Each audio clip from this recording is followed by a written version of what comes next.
Alright, hello everyone, welcome to Campaign 2 of Dawnward, Session 2.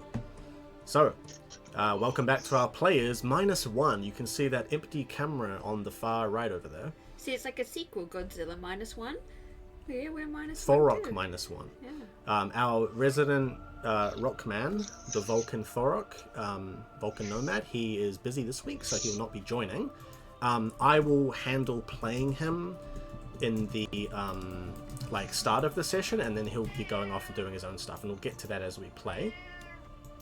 But yeah, welcome back, players. Hope you guys have had a good week. And yeah, since we started a little bit earlier, we should be able to get more done session-wise. So yeah, I'll just give a quick recap of the first session, and then we'll get right into where we left off. So, we began in the Relvan dukedom in the far north of Dawnward, called Dunia, which is famous for mining, precious gemstones and silver and gold and whatnot. So it's quite a rich, wealthy city, Dunia, the capital. So Zeke, on the far right over there, and his character art is above me, Zeke arrived with Thorok, his newfound ally, the rocky nomad, with his spiders, little pet spiders. The two of them arrived in Dunia, and they'd recently come into some money, and they went shopping and things like that, had a good time. Zeke, during this, was looking for Rymona, one of his allies, his companions from the previous campaign, the two of them had set off at the end of the last campaign adventuring, and they had been separated in the desert. And so after Zeke became friends with Thorok, the two of them made their way to Dunia and were looking for Rymona. After about a week in the city, they heard tell of a metallic woman, much like Rymona's description, clad in this sort of almost like liquid metal armor across her body, like a skin suit of metal basically.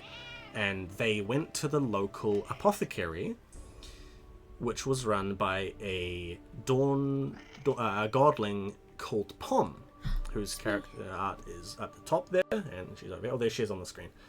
She looks like a little red panda. Red little rat. Yeah. I don't even want you here. Just go. Alright. Bye-bye, cat. This is what's that one guy that electrified his dog, but with the cat? I know. I'm always worried about that. Controversy. Yeah, Hassan. Leufaya controversy. Yeah. Jeez. Yes.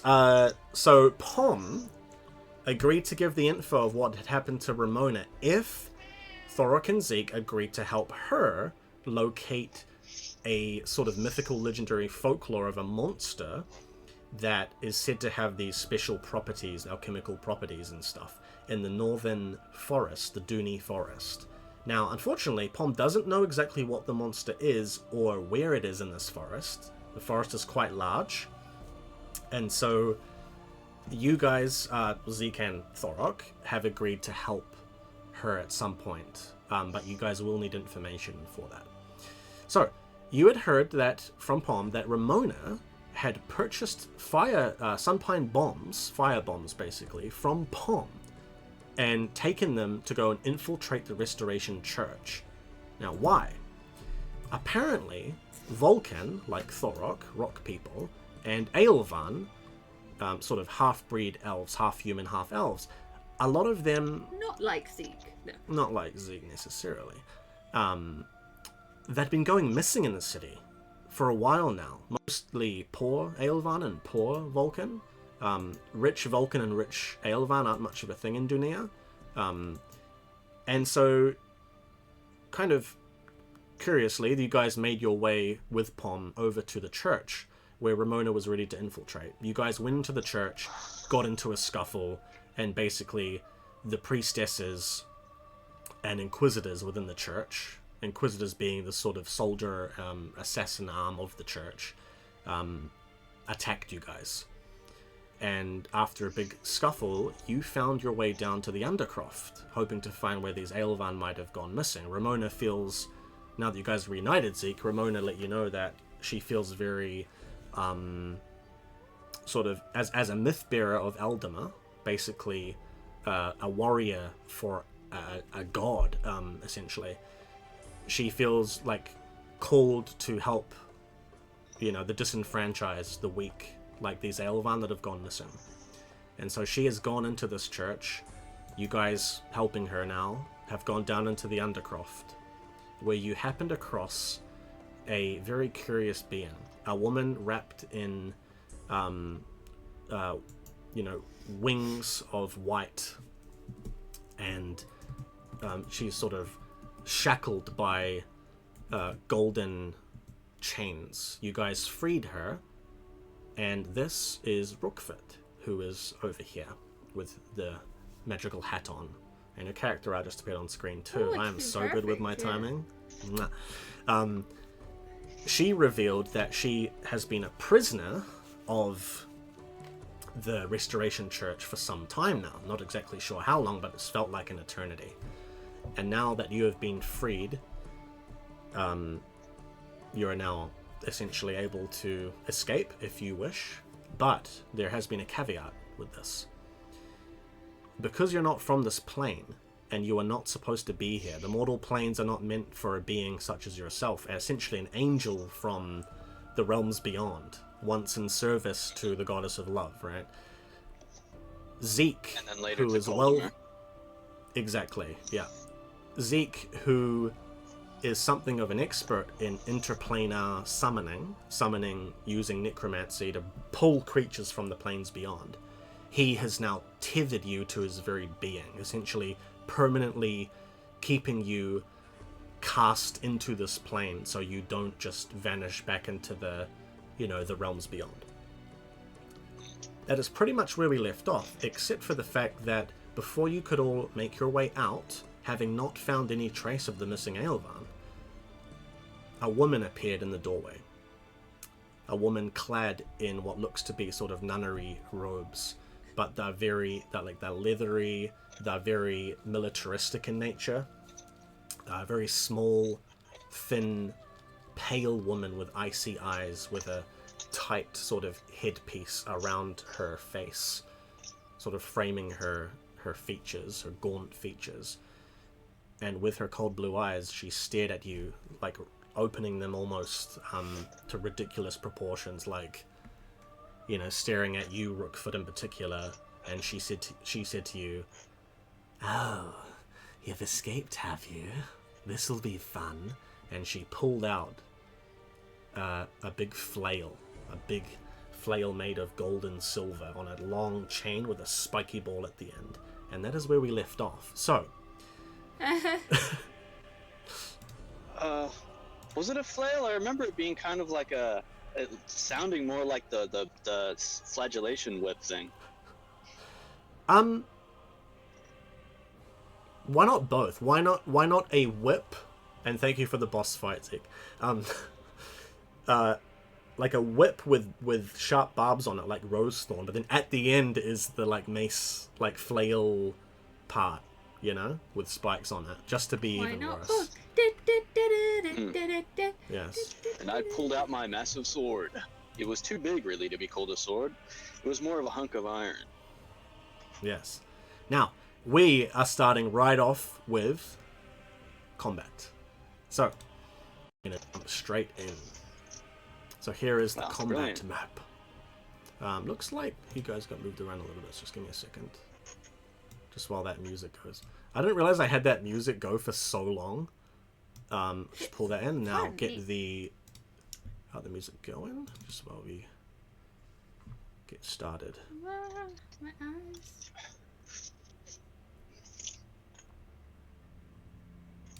Alright, so we're going to jump in with our initiative queue. So we're going to have, I'll be handling Thorok and Rymona for now. So I'm going to chuck them just right at the top, just to get them out of the way, if you guys don't mind. And then we're going to have Pomme. Then we're gonna have Zeke. Rolling dice for this, or just whatever you feel. I think it's distance. Just mostly distance. And sorry, Rookfoot, you can go last. Oh, okay. Sorry. Even when I was talking to her, I was in the front. All right, whatever. I'm just protecting you because I care about you. Thank you. By the way, I wanted to ask, did you do something different today? You look Hey! really good, man. No, you're supposed to do that at the end of the session. Don't ruin it. We had a thing. Okay, I'll do that at the end. Alright. So, Thorok is going to go first. He is just going to leap forward and go to attack this mysterious woman of the church. Mysterious girl, I want to get close to you. Just realized I don't have dice up. Do you have the dice up? Oh, Could you just roll the d10s for me, please? How many? Roll 1d10, and then roll another one separately. It's an 8? 8 plus 12 is 20, yeah, and then roll another one, please. Oh, it's not coming up on the screen. Isn't it? Another 8. Oh, that cancels out. Or, no, he actually has a +2 to attack, so that would be a 14. So he's actually going to land. So Thorok, the big rocky man, he leaps forward with his twin axes and goes, smashes down. Can you please roll me 7d6? 7? Yep. Woo!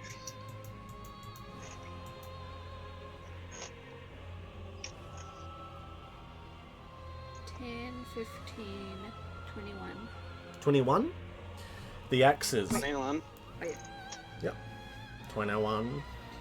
You know it's better than 21, Patrick? 25. Sorry. Right. So, the axes smash down as a maniacal, curled smile creeps up her cheeks. Ew! And she leans forward as the axes rebound off of her armor. Ting! Oh, it's gonna take much more than that to hurt me.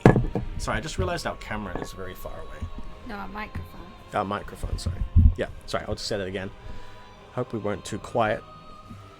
Yeah, sorry, the lady's going to lean forward as the axes rebound off of her. And a sort of, almost like a Rookfoot. It looks like a spell shield of sorts, akin to what bardic magic might be capable of, but more of an enchantment on her armor, perhaps. You'd notice this instantly. Okay. Zeke as well, you'd notice this. But yeah, she just a smile curls up, very Joker-esque, and she goes, "It's gonna take much more than that to hurt a woman like me." And that is Thorok's turn, as he goes,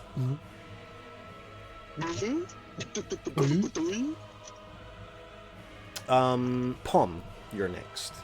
I'll chuck a sunpine bomb. Yep, go for it.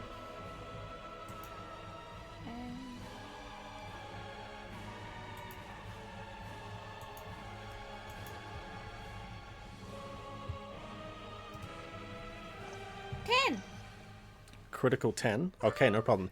I was going to say if it was too low, Thorok would get hit too, but that is amazing. Good job. Yeah, roll another 10.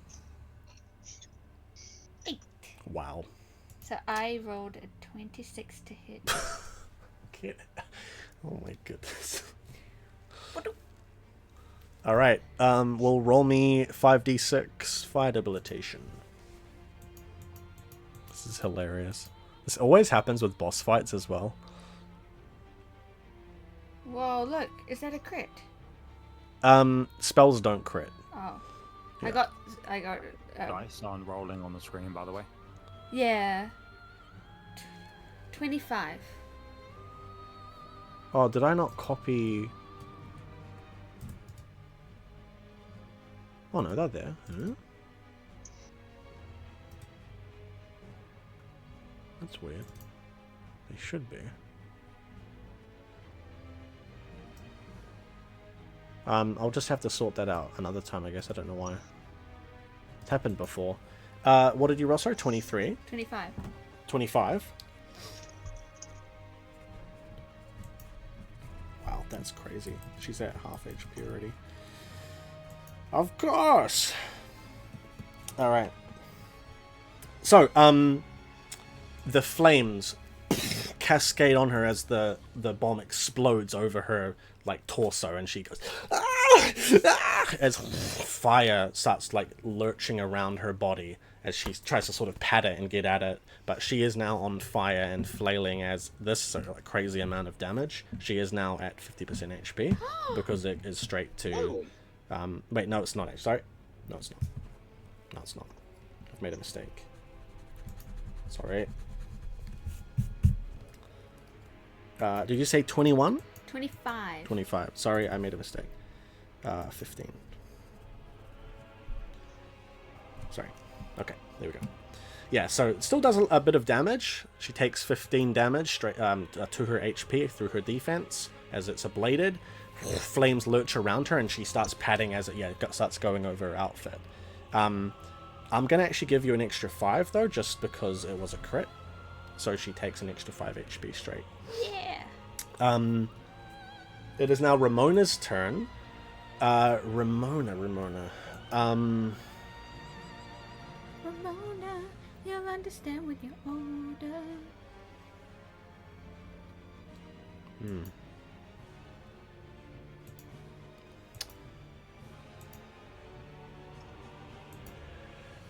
Good question. Could you please roll me a d10?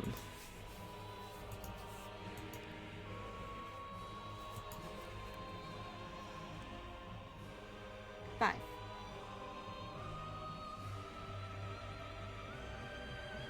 Oh, that does succeed. So, Rymona is going to walk up to you, Pomme. Oh. How much armor do you have? Me? Yeah. No. Just Sorry, gonna punch not me you. or something? Not you, Zeke. Zeke, you have, is it 10 defense? 9? 9. 9. She is going to walk up to you and put an arm on your shoulder. And she's going to lean in. It's good to have you back, Zeke. And she is going to armor you, putting some of her middle armor on you as you get like these metallic pauldrons with spikes and a little helmet around you, like framing your features, as you are now up to 15 defense. And it's immune to permeation. So if a spell hits you, it has to beat 15 damage to hurt you. And that is for 3 turns. Is that going to be a permanent buff? No. 3 turns, okay. That's just for now. That's just a little spell. Cheeky little spell. Zeke, it is now your turn. Oh, sorry, no. Did you go? Yeah, you did bomb. Yeah, sorry. Zeke, your turn.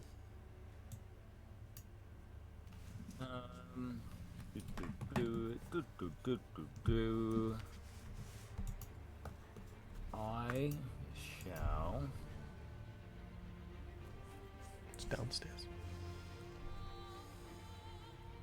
Just off of one of my passive spells, Forno, passively get good or bad feelings from people with strong faiths.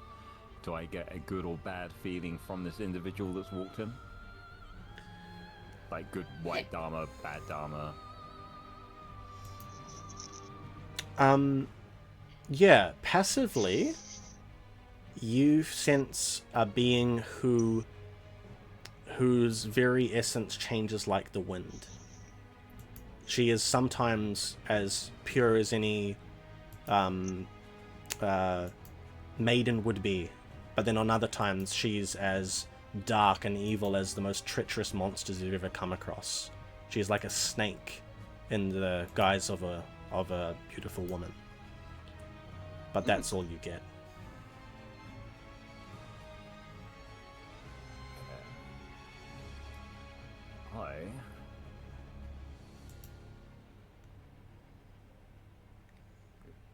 Now, Turn her into a snake. Yeah, you're Truest form. I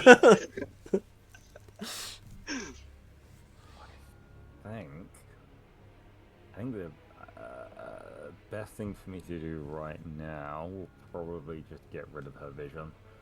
So Yeah. I'm gonna do desensitize and do it range for the +2 DV. There is a problem here. Thorok Oh, is in the okay. way.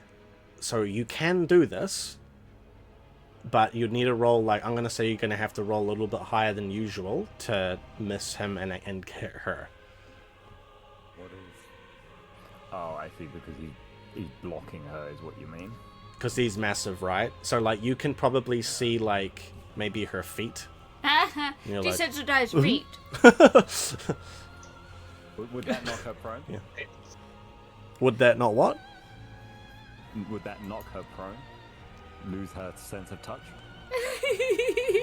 Look, I mean, I can't feel it's my what? feet. Petrificate... sorry, Desensitize is DV14? Is that right? And then +2 to do hit For at range. So it'd be DV16. So I'm going to say you need to give me a DV20 to be able to hit her.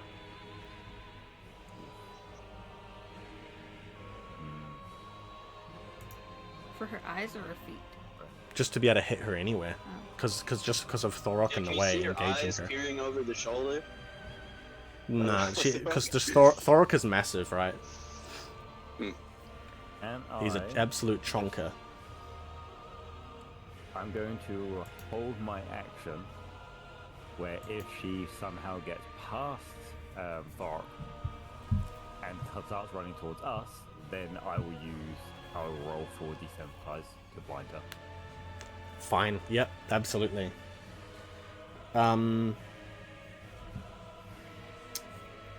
Yes, I'm fine with that. Did you want to maneuver at all? Nah, I think I'm pretty safe here. There's nowhere to really go in this room, is there? And you're quite well armored as well. Yeah, no problem then. Rookfit, it's your turn. You finally get to do something. Finally. It's been a week. Yeah. So, from my perspective, there's like random church ladies just getting aggro at us and whatnot. I'm going to fly up into the air. I'm going to fly up into the air so I can kind of get a better view of what's going on, because one woman by herself, I don't believe it. So I'm just going to fly up into the air, and I'll hold my turn for if any other people appear, then I'll play a song. Okay, no problem. If no one appears, did you want to hold your action for anything else? Like if she moves or anything within this round? Because she is next. Yeah, if nobody appears, I'll also, like, I guess, hold my action for if she gets towards the rest of everybody, like, gets past Thorok as well. No problem. Yeah, cool. Alright, so you guys both, Zeke and Rookfit, have conditionals on your actions, holding at your actions. So it's now Arabella's turn. Could you please roll me a d10? Sorry for... Arabella. Yeah, sorry. Yes, Sister Arabella is her name.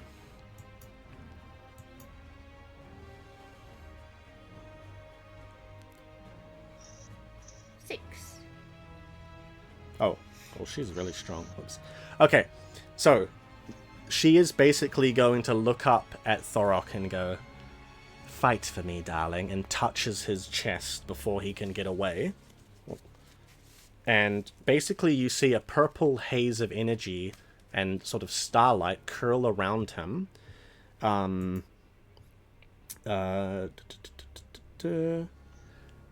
As, let's say, I'm just going to say Rymona, just to not be mean to you guys. Rymona, a pink chain shoots out from Thorok and hits Rymona, and she goes, "Ugh," and hits her right in the heart. And the two of them, their eyes turn like a kind of dark pink as Thorok and Rymona turn to each other and draw their weapons and start inching towards each other. Thorok and Rymona are next. Oh no. Thorok and Rymona are both charmed now. And Thorok is going to use his action, and I'm just going to say they take their turns at the same time because they're both one after the other. Thorok is going to walk up and go to slash at Rymona. So could you please roll me a d10? I will pull up dice once he's gone. I see what they've been charmed with. Yeah. Oh, okay. Critical 10. Yeah, roll another d10. Crit 10. 6. Yeah, Rymona's not even going to dodge. Please roll me 7d6.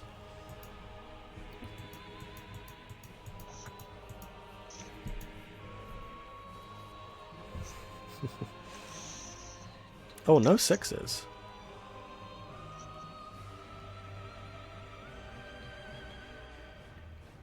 27? Did you guys hear that? 27? 27. Okay. Number 15. Burger King foot lettuce.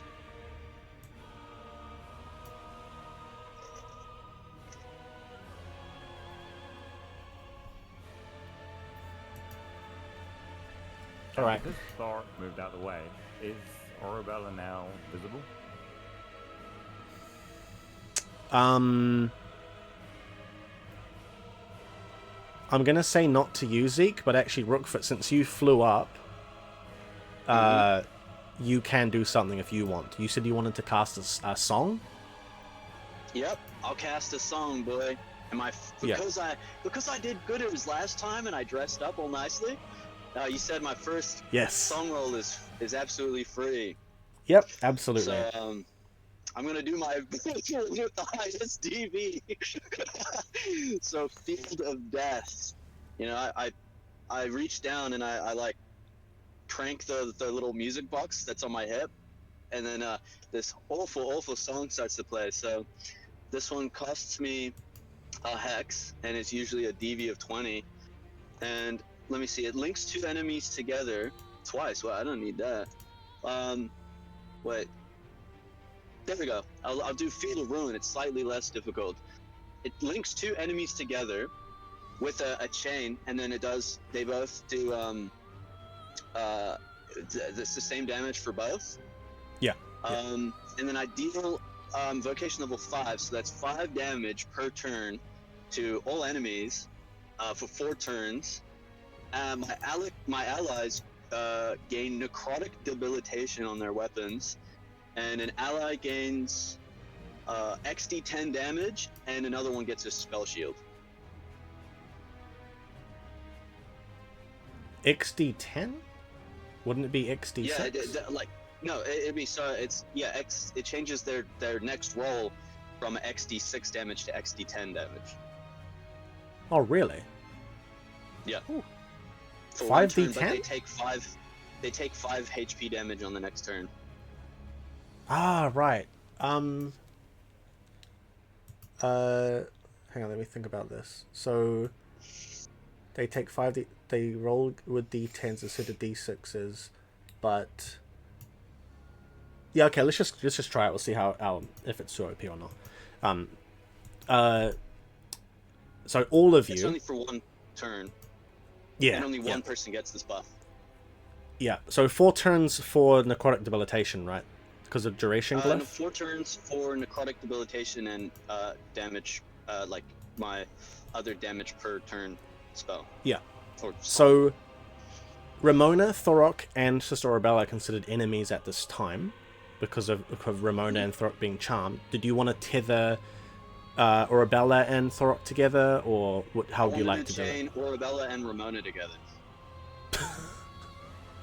Okay, fine. And then I wanted to give Thorok the D10 buff. What do you actually want to do? That's what I want, because I'm thinking if they're chained and they get the same damage, then with him doing a big 7d10, then it's gonna really hurt the Arabella. And really hurts Rymona. And then the moment that Arabella dies or gets debilitated or whatever, that she's gonna not be able to keep the spell going and either die or disappear or something. And the spell will dissipate and they'll be back to their normal selves. You mean you want to give the damage buff to Rymona, who's going to... Oh, sorry. You mean Thorok gets the damage buff hitting Rymona, and so Arabella will get hurt. Yeah. Okay, so how much damage did you roll? What? Before, it was 21, right? For who, what? Yeah, I think it was 21, don't worry. I'm gonna add an extra 10 damage to it. Just flat, so I'm not re-rolling those dice. I thought this was gonna be for the next turn, because now the buff is beginning. Oh, okay, if you want that, I'm fine with that. Yeah, if you don't mind. For the next... Okay, cool. Yeah, the buff is only starting now. Yeah, no problem. Sorry, that's my bad for not... Rymona and Arabella are tethered, Thorok gets the the D10 damage. Oh wait, no, D10 damage buff. All the allies will gain necrotic debilitation, and Yes. I'm gonna give myself a spell shield. Or it says allies get a spell shield. Can I give myself a spell shield? Yeah, I'm okay with that. Yeah, you can have it on yourself. Cool. Yeah, no problem. I'm gonna Since have you're this spell quite shield visible to her anyway. Yep, sweet. Should have a hard time hitting anyone else right now. Maybe Pomme would be okay. Yeah. Cool. Yeah. So Zeke. So I cast the song. Wait, can I? Yeah. When I cast the song, can I say something to that Orabella? Yeah. I'll be up there, and the song will start to play, and I'll kill you just like I killed my mother.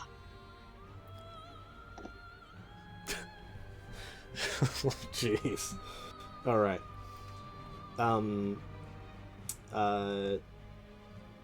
Yeah, Rymona, as she is basically impaled with these axes, I'm gonna say Thorok like goes down on the shoulders a lot. He's gonna go down on the shoulders of Rymona, and they're gonna dig right in, and blood is just gonna start like spurting out as she basically falls to her knees. But while she is charmed, she is then gonna push off the axes, and she is going to go and what would she do here? Yeah, roll me a d10, please, for Rymona.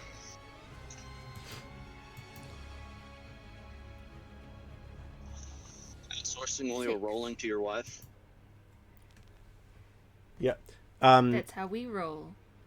She is going to, without even like, she has no emotion on her face. She's just like, she envelops Thorok in a cage of water, trapping him in basically this huge bubble that he begins drowning in, and right, and he's weak to water, isn't he? No, fire. Oh yeah, it's fire that he's weak to. Yeah, remember he said that last time? Yeah, I remember now. yeah, Rymona wouldn't necessarily know that though. No, it's not true. That he's weak to fire. He's not. He's immune to fire, Yeah. is he? Oh yeah, I don't even know. I think you're joking. I don't remember. Because in that first one, he hugged that. Oh fire yeah, he pit. hugged that fire pillar. Yeah, I forgot about that. Yeah. Yeah. So he's gonna start drowning, basically. So I think he has about 6 ranks in capability. So for 6 turns, he can survive. Otherwise, he's gonna drown to death. And Rymona's gonna like hold up that spell. Not necessarily concentrating. She's just like, waving her hands in the air as this big pool of water starts drowning him. Pomme, it is now your turn. Oh. I'll throw another sunfire bomb at this lady. Is she still on fire? Yeah. Did she take She's any not long. damage? Yeah, she took a ton of damage. No, I mean from the fire continuing. Oh, yes, actually, she does. She takes another 5, thank you, because she hasn't had a chance to put it out yet. Oh yeah, sorry, it got to her turn and she didn't put it out. That's pretty boss. Yeah, that's pretty boss actually. Yeah, she's just on fire, threatening people and charming them. That is pretty boss. Yeah, so I was gonna throw another one. Yeah, go for it. How many do you have left? 11. Oh yes, yeah, because you've got Rymona's bombs. Yeah. Cool. Oh, I clicked 2. We're doing Tipple Frost. Crit. Another crit. Oh my goodness. I accidentally clicked 2, and so before it showed up, I was like, we're gonna go with the one that I tried to click. And when it appeared, the other one was a 1, and the one that I wanted was a 10. It was like, yes! Could you please roll another d10? See, look, why is it doing 2 You need to at click once? those. What do you mean? Yeah, Okay. and yeah, just roll another one to see if she can get a crit. Oof, nah, you hit. So, yeah, I did 28. And then, so that's 5d6. All right. You can have got the little 66. jars. Thank you. That's good. 5, 8, 22. 22. What's 22 minus 9? 13. So, yeah. Cool. She's on. So she's actually got double fire on her now, so it multiplies, which is hilarious. So yeah, I'm gonna say this one goes on her head. She catches her entire head on fire, and she's like, ah! Is her spell a focus spell? No, it's just on. Yeah, Zeke, it's now your turn.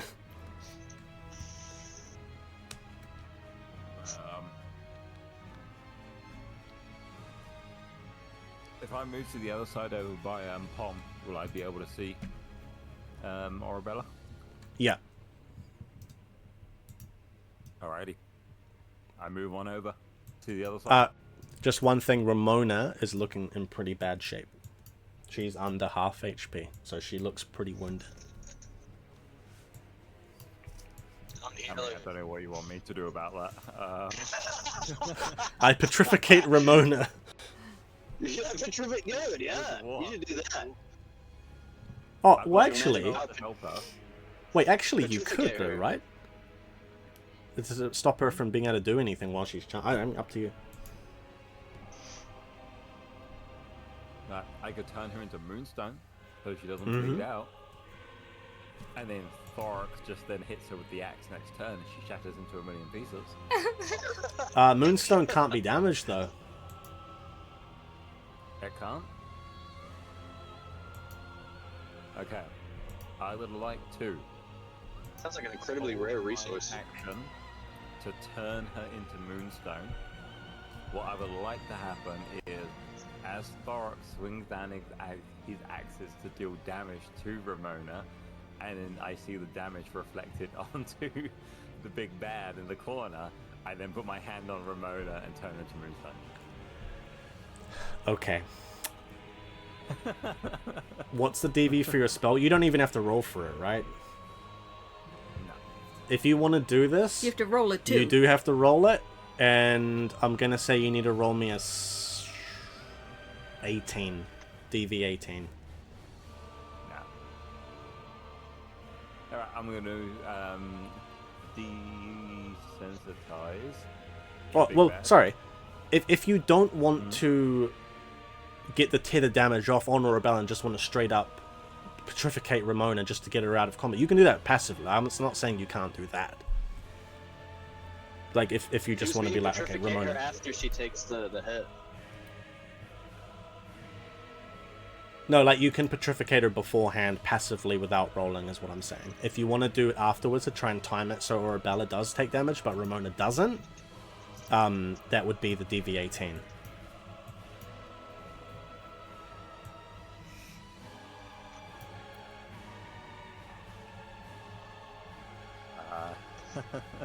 I think I'm just gonna blind the big bad. There's not much I can do for these guys here. I don't have no anti-charm spell. Okay, up to you, yep. Yeah, so I am going to roll. So I need to get at least a 4 or higher to blind the big bad. And I rolled a 5. Sorry, does that hit? Yeah. Yeah, so she's blinded, did you say? That's the sense I would like to take, good sir. Fantastic. So you go I'll through take the her air, common sense. and it whirls, a black mist, translucent mist, wisps through the air and hits her in the face. She goes, It's on fire too. and she's on fire, and now she has -4 to vision-related actions. And that is your turn. Rookfoot, what would you like to do? Good ma'am. Can I fly, like, down to behind Arabella and then hit her in the back with my sword? Absolutely. But wait, you said that she had that magical thing right at the start when he hit her. So that means if I hit her, it's gonna happen. The same thing's gonna happen to me. Gonna do no damage. I'm gonna Is fly your- behind hang on. Stink Mona. Sorry, is your weapon... what debilitation does it deal? Right now it should do necrotic debilitation. Okay, plus, because it's a special one, right? We changed the Dharm hammer into a Dharm sword, basically, didn't we? Yeah. Oh, right. That's right. Yeah. What does it deal? Just bleeding in reach, maybe, or something? Ablation in reach, No, maybe. wait. Let me see. I didn't write down anything special on the Dharm sword. I just wrote, it does 5d6, 1 speed, capability, +2 to hit, but that's because I upgraded it. I'm not sure that the Dharm hammer had any kind of magical thing, like anything on it. I think it does. But because of my buff, doesn't it? But necrotic is fine. That will get through. Like, it's enchanted, so that can get because it's through. enchanted due to my due to my my song. We all now do the necrotic debilitation. So that will get the damage through. Yes. Yeah. Well, it won't just bounce off. Yeah. You can roll for to hit. Sweet. I'll roll to hit. Let me just see what my values, skills, and proficiencies are. I need to do a capability check. So that's a base of 10. And it's a D10, right? Yeah. Do I get any bonuses because she's all fucked up and on fire and looking away and blind? No, but you only have to beat a DV8 because she can't see anything. That's just her base without rolling to dodge. Sweet. Yeah. 17. Woo. Roll me some, 5d6, right? Yep. Wait, oh shit, I accidentally rolled that again. I'm trying to get the dice off my thing. Fuck, how do I do that? There's like a hand, right, that says pick up. Oh, sweet, okay. So it's a 5d6. 5d6 rolling now. 6, 4, so that's 10, 13. 13 plus 1 is 19 damage.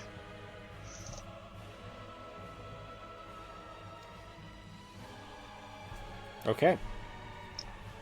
And necrotic will take away some of her max Actually, health. yeah. Thank you for reminding me. Tell me what happens, Rookfoot. Yeah! Really? Is she dead for real? Or so I can kill her? Yeah, tell me what happens, yeah. Alright, so I fly behind this woman, I'm like, putain de merde! And I swing my sword and cleaves her in twain, her body parts fall in half, and then she goes and decapitates the head with the tip. Now, as this happens and she basically falls apart and her head sort of lurches over, Rymona and Thorok go, and Thorok's going to go, what happened? What? And Rymona's going to go, as she falls to her knees and really starts to see the extent of her injuries. Do you have anything healing-wise? You made some healing potions, right? No, I can. You can? I told them I can. Yeah. Yeah, she's going to fall down, looks extremely injured, bleeding. I want to, catch her. Oh, yeah, she falls. Confronting. Zeke, you see Rymona, basically a pool of blood just starts coming out from her armor as she basically starts relaxing, and the armor that was on you, Zeke, is now going to go back on to her to try and cover up these injuries. And Thorok's going to go, look at the blood on his axes and shake it off, and the spiders go like, as he shakes his arms. He's going to sheathe them, or put them on his back, and lean down and try and help Rymona as well. Let us just go back to the roleplay map. Give me a minute.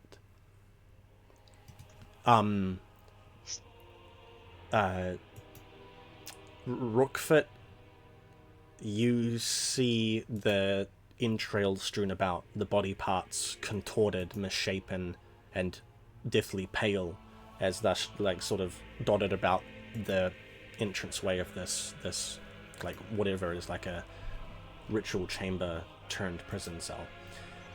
And you see the lifeless head of Sister Arabella staring back at you with icy cold eyes. Looks to be over. So I decapitated her as well, because I cut her in half and then... Yes. Her head, Sweet, is like cut in half. Her head is looking up at me. Yeah.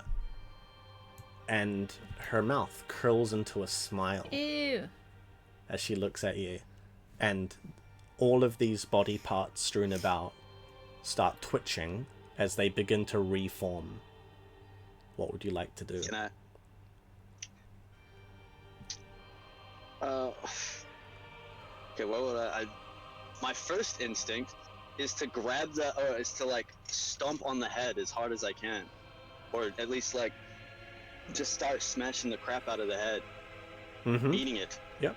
With your weapon? Yeah, just like make sure like I'm going for the brain this time, not the neck, the brain. I'm destroying the head right through the middle of her face. Yeah. So you basically just start smashing down with your weapon, trying to keep her, like basically just trying to disintegrate her. But after a few minutes of doing this, you start to see how hopeless this is. As her body, all of these parts are just trying to get. It's like essentially you're trying to pull apart the world's strongest magnets as she's trying to reform. Right. And Zeke. What I do? Oh yeah. Yeah. See? Yeah. So just for a minute, yeah. So Zeke, you seeing this, being an expert on like Grim Valen and things like that, she looks to be a cursed woman. This is extremely unnatural, but maybe not of her own doing. And I would say that you would probably know this, that the Restoration Church offers cursed people, diseased people, sort of clemency or a cure for their afflictions if they would join the church. This seems to be a woman who is not entirely natural and normal, who is cursed, and you guys are about to see the result of what happens when a cursed woman like her is torn apart and brought back together. You don't know if you want to see this or be here for it. I have a question. How do I roll to make potions? Is it survival? Yeah, and you've got a base 12, so if it's a novice potion, for example, like that one, you don't even have to roll for it. Yes, but I have novice one that lowers it by 2, and then I have the one that you can plus 2 to add an extra effect of it. So I can have that for free with a higher potion effect. Okay, no problem. Yeah, what would you like to do then? I'll make one and give it to Rymona. Did you want to give it, because like 2d6 HP might not get her over the threshold. No, because it's going to give an extra effect. Yeah, what's the extra effect you want? What do you mean? You get to choose. Think of something. You could have it like it negates the -2 for being wounded, or yeah. I don't know. I'm thinking. Have a think. Yeah, it's no issue. Yeah, like it's kind of like you get 2d6 HP. What is something that's equal to or less than an effect? You know, something that calms her maybe, or you know, have a think. Rookfit. Yep. I've been in it for a few minutes, just dismembering this woman, cutting her apart, and her parts keep coming back together. So I'm gonna say, "Kasafit," and I'm just gonna pick up the head and put it in my pocket dimension. And then I'm gonna chop off the arm. I'm gonna throw it at Rymona. Chop off the other arm. I throw it at Thorok. I chop off the leg and I throw that to Zeke. I chop off the other leg and I give that to Pomme. And then I take this chest and I throw it into the basement and lock the door. So, have you guys ever heard the story of that snail? You get $1 million, but the snail follows you around the world for the rest of your life. That's what's gonna happen. You run away with this head in the pocket dimension, and all of these entrails are like trailing behind you for the rest of the campaign. No, just kidding. But wait, after I've chopped up her body and I've thrown all these pieces, I'm gonna rifle through like her pockets. Does she have anything in her pockets before I trap her torso in the basement? Yes. You find a small pitcher sealed at the top with a small cork containing liquid moonstone. You would know what this does. Do you know what it does as a player? I'm pretty sure it allows me to teleport anywhere I want, right? Mm-hmm. You pour it as a pull, step through it, and it takes you anywhere you would like. So a very curious thing for a humble priestess to be holding. You also find some enchanted shackles, which cannot be broken using like a capability check or physical brawn. It requires magic as well, Okay. so there are some enchanted shackles. But that's all. Okay. So wait, how many bottles of that moonstone did I find? Just one? I'm gonna say because you were smashing her so much with your sword, I'm gonna say that the picture is slightly damaged. It usually has 3 uses, but some of it was spilling out, and so there's only one left before you sort of like, you know, like wrap some, you know, wrappings around the bottom of it. Yeah. And then I'm gonna put her head in my pocket dimension storage. Wasn't it? No problem. Yep. So you can add that as like a, just chuck it in as or Sister Arabella's head, still wrapped tightly in that little nun's headdress, and she's perpetually smiling like she's got Joker gas sort of thing, like she's got this big smile, icy, wide open eyes, and just chuck that in as 0.5 kgs. Like 1 kg in your storage, Then when you're like trying to find your lipstick, you're like, ugh, again. There she is, No, like you use her like a pencil case, so you have her mouth open and you just like have all these like pins sticking out, like. Yeah, her head isn't like looking around or talking or anything, right? She's just smiling and dead. At this point, no. If you reach in and like look in with your pocket dimension, because you're essentially like you open this up and it's like a galaxy of stars that you're looking into, and you pull into it. Right. Yeah. And so I've got her head and a headdress. Also, the enchanted shackles. Did it come with a key for them? No. Okay. No key. So you might have to get those appraised to figure out how they work. Do you have anything else in that bag? She might like eat them. I've got like a tent, rain cloak, cooking kit, and stuff like that. You know, all the stuff that weighs that I didn't need to carry around all the time. I put in my pocket. The head is just like camping. The head is just like camping and cooking and surviving in the tent. So that picture of Moonstone, I'm gonna say, weighs a kg as well. Are you gonna have that on your person, or what do you want to do with that? She'll teleport out. Don't put it in there. Yeah. And what about the enchanted shackles? 0.5 or what? Yeah, that's fine. 0.5. Yeah. Cool.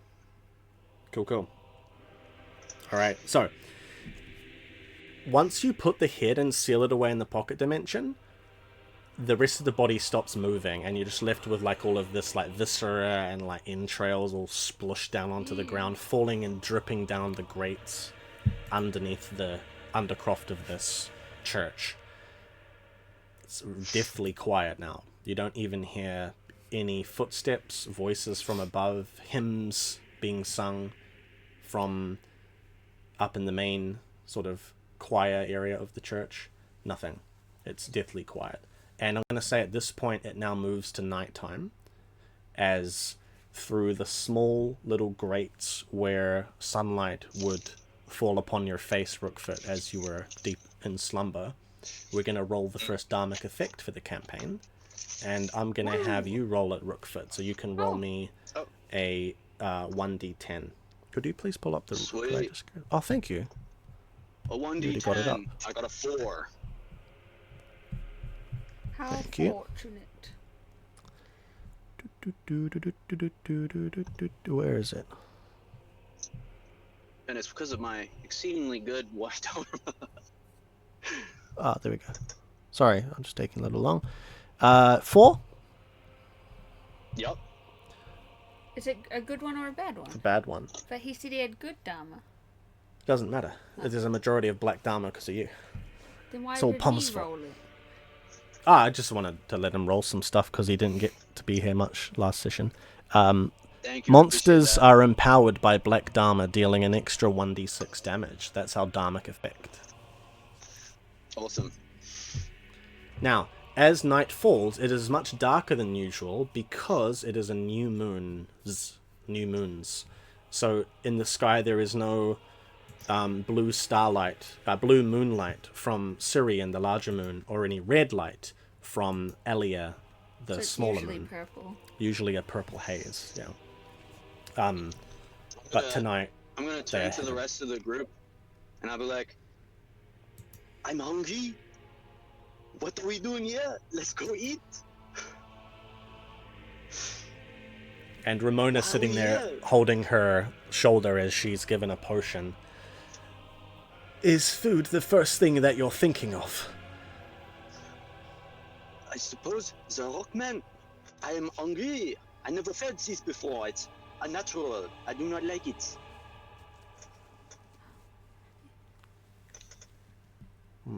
Thorok is going to look at you and sort of lean in with his rocky features grimacing. I ain't seen or smelt someone like you before. Whereabouts are you from?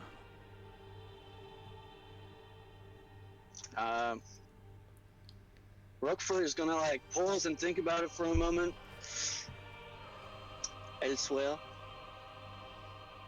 Elsewhere. Whereabouts is elsewhere? I'm not telling you, Rockman. Uncle manger là, not you. And I'll point at Zeke and I'll manger là. I'll tell him, but not you. And Thorok is then going to turn to Rymona and go, I'm sorry about before, but I couldn't control myself. You looked exactly like the soldiers who attacked my village. And Rymona's going to shake her head. I was bewitched as well. You looked like someone I haven't seen in a long time. Ugh. And Rymona's going to stand up and turn to you, Pomme. Thank you for your potion. You're welcome. She's going to pat you on the head. That's Oh. rude. Sorry.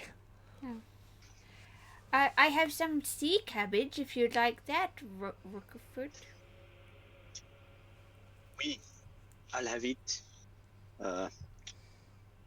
Vermin, I'll take that from you. Oh, no, you will not. Hmm? No, that's okay. You can't have it now. Oof. She's unimpressed by you. Turns away. I'm unimpressed by you. The French. Where are we? Are we outside the church? Are we walking down the street? You guys haven't left yet. Ramona's just now getting up. No. So when you guys came down, you came down into a large open undercroft where there were all these tombs to different like vicars and clerics and priestesses and stuff. And then there was that big carved door with Athuna's likeness on it, which is you guys can see as you're looking outwards. You know, the doors are open. You guys can head up that way if you want, or you could try to find another means up through the grate that you can see. Thorok might have a hard time fitting through there, though. If those bars were pulled off. Small little... Yeah, like some... Just for air to come in. But that would be a safe way to get out, is what you're implying. If you guys could fit through, I mean, it would probably be the stealthiest way out. Can I fit through? Easily. The only person who would have really trouble... Quiet. There's nobody else here. They probably killed everybody on their way in, too. You guys did, actually. You guys did kill everyone. All of the members of the church who were there.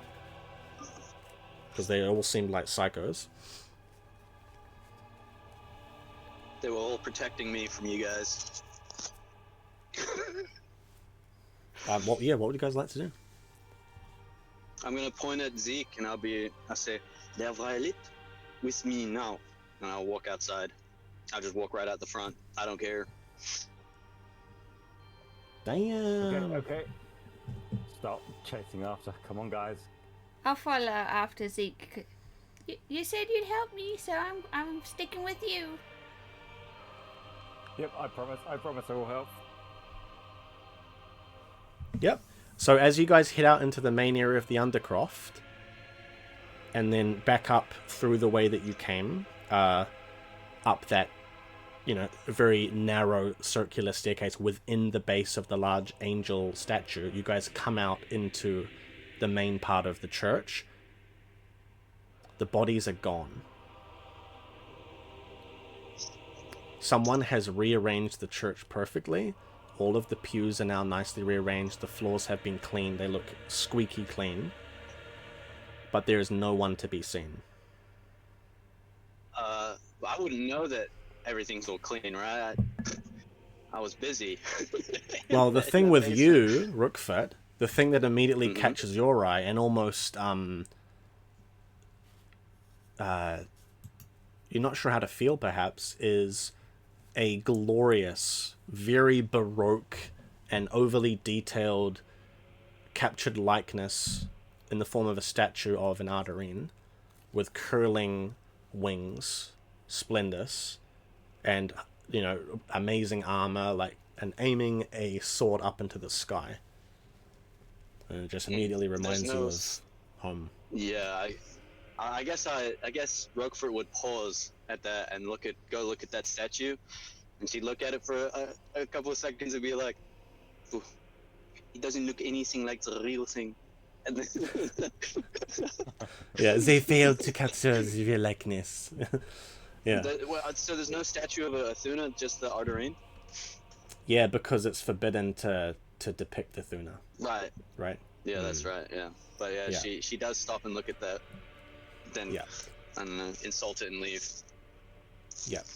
So while you're sort of looking up and like and moving onwards, the rest of you are looking around like Rymona's like, this is very peculiar, and Thorok is going to look around. Didn't we kill a whole bunch of people here like 30 minutes ago? I definitely checked a bomb or two. Where do you think they went, little one? I don't know why I gave him an accent. Where do you think she went, little one? Where do you think they went, little one? I talked to the new people who all demean me. Well, you're just smaller than me is all. I apologize. I don't know where they went. Rymona's gonna... Smaller than you, Thorok. That is a good How point. tall is Thorok? Over 7 feet, probably. Pretty tall. Yeah, big boy. Which means how big are the spiders then? Spiders on his arms are actually pretty big. They're like dinner plates, right? Or bigger. Maybe bigger, yeah. Like they're, yeah, not just a bit longer than a dinner plate, maybe. So Rymona's going to turn to you, Zeke. Zeke, I'm very glad that we're reunited again, but yes, we really should get out of here. Unfortunately, the Elvan are not here. I don't know where they are. I thought that the church was involved. They still might be. Sorry, what was your name again there? You and the tall hat. Me? Yes. Yes, you. I'm already gone, dude. Are they following me? Because I've looked out already. Yeah, we're all following. Yeah. Okay, good. Okay. I'll look after over my shoulder and I'll be like, "Lord, my name is Rockfoot." Rookfoot. Oui. Look, could we just wait just a moment? And before you guys head out, Rymona's gonna like pull you guys over to the side before you head out the front door. Why were you captured? Why were you imprisoned there? Will it help you if I tell you I don't know? No, that's not very helpful. Well, Do I you don't have know. any... Have you been unconscious this whole time? I wake up, the first thing I know is all of you are stinking up the place, and Le Violet has dazzled me. And what do you remember before? I'm not telling you that. There is no fault in my memory.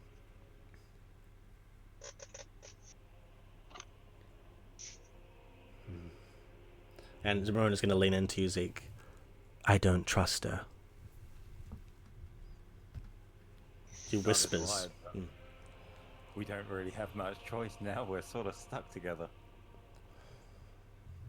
If she has been captured by the church, and the church is involved with the Eovan, which my source has said as much.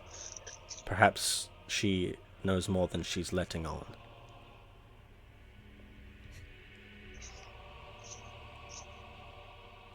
One would assume. I doubt they just imprisoned her just for the sake of it. And Thorok's just going to lean in. I say we get out of here and go and have a nice hot meal. That sounds like a plan.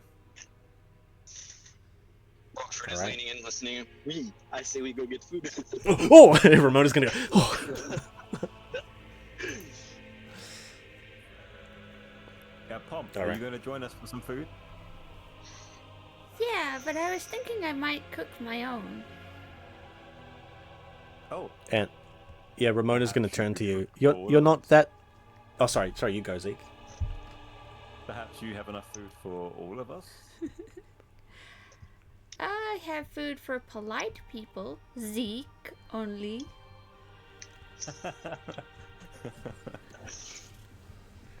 To the tavern we go then. So, Zeke and Thorok, you guys have a room at the Monta Taverna. You guys have been staying there after your little 5-night splash at the parlor. So you've been staying there for a couple nights now, so you've still got a room. Part of the nice thing is that your room comes with a complimentary dinner. Whoa. I'll say no, complimentary breakfast. So you would still have to pay for dinner, but yeah, complimentary breakfast at least. You just gotta wait a few hours and then... It is now early night. So as you guys head out and sort of, move on from the main courtyard of the church, which is very quiet at this time of night, most of the people are gone. You guys quickly dart off to the side. Yeah, and you sort of move off into a side street, so we'll just go to the city map. I just imagining Rockford actually putting on her makeup this whole time. Because she's been sleeping so long, and she's just like, I'm awake. Yeah. She's like, oh, my eye bags are terrible. So the good point is the Monta Taverna is about 50 meter or so walk northbound up the main street from the church. Number 15 is the Restoration Church, and number 10 is the Monta Taverna. 15. Yeah. Just give me a momento. It's like one of those lotto things where you spin it. Number 15. Where's number 15? I actually can't see. Oh, over there. That's the Restoration Church. Wait, I want to ask, did everybody keep the body part that I threw at them? I didn't touch mine. Because it was only the... No, I just threw it at you. Ew! Yeah. I was like, could it be used for alchemical ingredients? No. It's like toe of Aurelina. No. You said you wanted a potion. Drink it. Toe of Orabella. Yeah. Would you like some toe of Orabella? Because I can make potions with any ingredients. So it's like, you wanted a potion. Here, drink. Yeah. That's funny. Though actually, you could have... If you were curious about the fact that she was reforming, you could run tests alchemically, sort of on her body, a body part. No, you wouldn't do that, eh? Yeah. Yeah. So. Bombs and kill people. Why wouldn't you want to know more knowledge about why this woman is regenerating? That'll help extend your knowledge. I don't profane, keep probably. limbs of people. That's why. It's very necromancer. I don't test on living subjects. If it's necromancer then surely Zeke kept his legs that I gave him. Whilst it was still moving, and then as soon as it stopped, went lifeless, he would have just dropped it. You've been, Okay. Oh. It's like the hand. Yeah. But yeah, you guys get the thing from Adam's family. Just her hand becomes sentient in its own. Yeah. And he doesn't agree with what Arabella did. Yeah. That's hilarious. Spoilers. So, just for sake of time, you guys walk up the street and yes, let's swap. Yeah. You guys now walking into the sort of main area of the city where it becomes a lot livelier at this time of night. You've got lanterns being lit by lamplighters as it heads into nighttime, dotting the street as you head up northbound. You see a whole lot of people out walking. They're heading home for the night, finishing their jobs. You see a bunch of Vulcan miners wrapping their arms around each other, covered in soot and dirt, as they head off to the Monta Taverna or elsewhere. But it's not long until you... Just give me a minute. Hi, Pootie. Oh, there we go. You come across the Monta Taverna. So, just a little bit of history, because Zeke and Thorok, having been here for a week, you would know this. The largest tavern in the city, the Monta Taverna... I live here. Shouldn't I know? You would know it too, yes. The Monta Taverna was once a set of Sumerian-themed cafes and small restaurants that combined to form a single giant tavern in the modern Dornish style, juxtaposing the old with the new. So it was a huge success. The Monta Taverna is a conglomeration of various small buildings expanded into a huge courtyard turned bar on the ground floor. And it's also like a lounge. It's got like a fireplace in the middle for winter, which is not active right now because it's summer. It's so warm that you guys can basically walk out in like sleeveless tunics even at night and just enjoy the open courtyard sort of theme. Blah blah blah blah. There we go. The second floor has simple... Whoa, he shot the cat! That's a controversy right there! Oh my goodness! Oh no, I'm gonna get cancelled. Cats land on their feet. It's Yeah, okay. I'm gonna cancel you on Twitter, dude. Oh, I don't care. Oh. Yeah, second floor has basically around where you can look down to the courtyard, simple boarding rooms for weary travelers. But the almost ceaseless noise from down below doesn't provide the best of sleep to those who choose to stay overnight. So the food itself and the company down on the first floor is much more popular. The food at the taverna is apparently to die for, and the famed golden nectar wine called ambrosia is a local favorite. The head of the Monta Taverna, as many of you would know, is the middling Relvan Botticelli family. And so you would know Niccolo Botticelli, who forsook working at the Monta Taverna, instead giving it to his younger brother, Benicio. Because he wants to learn alchemy.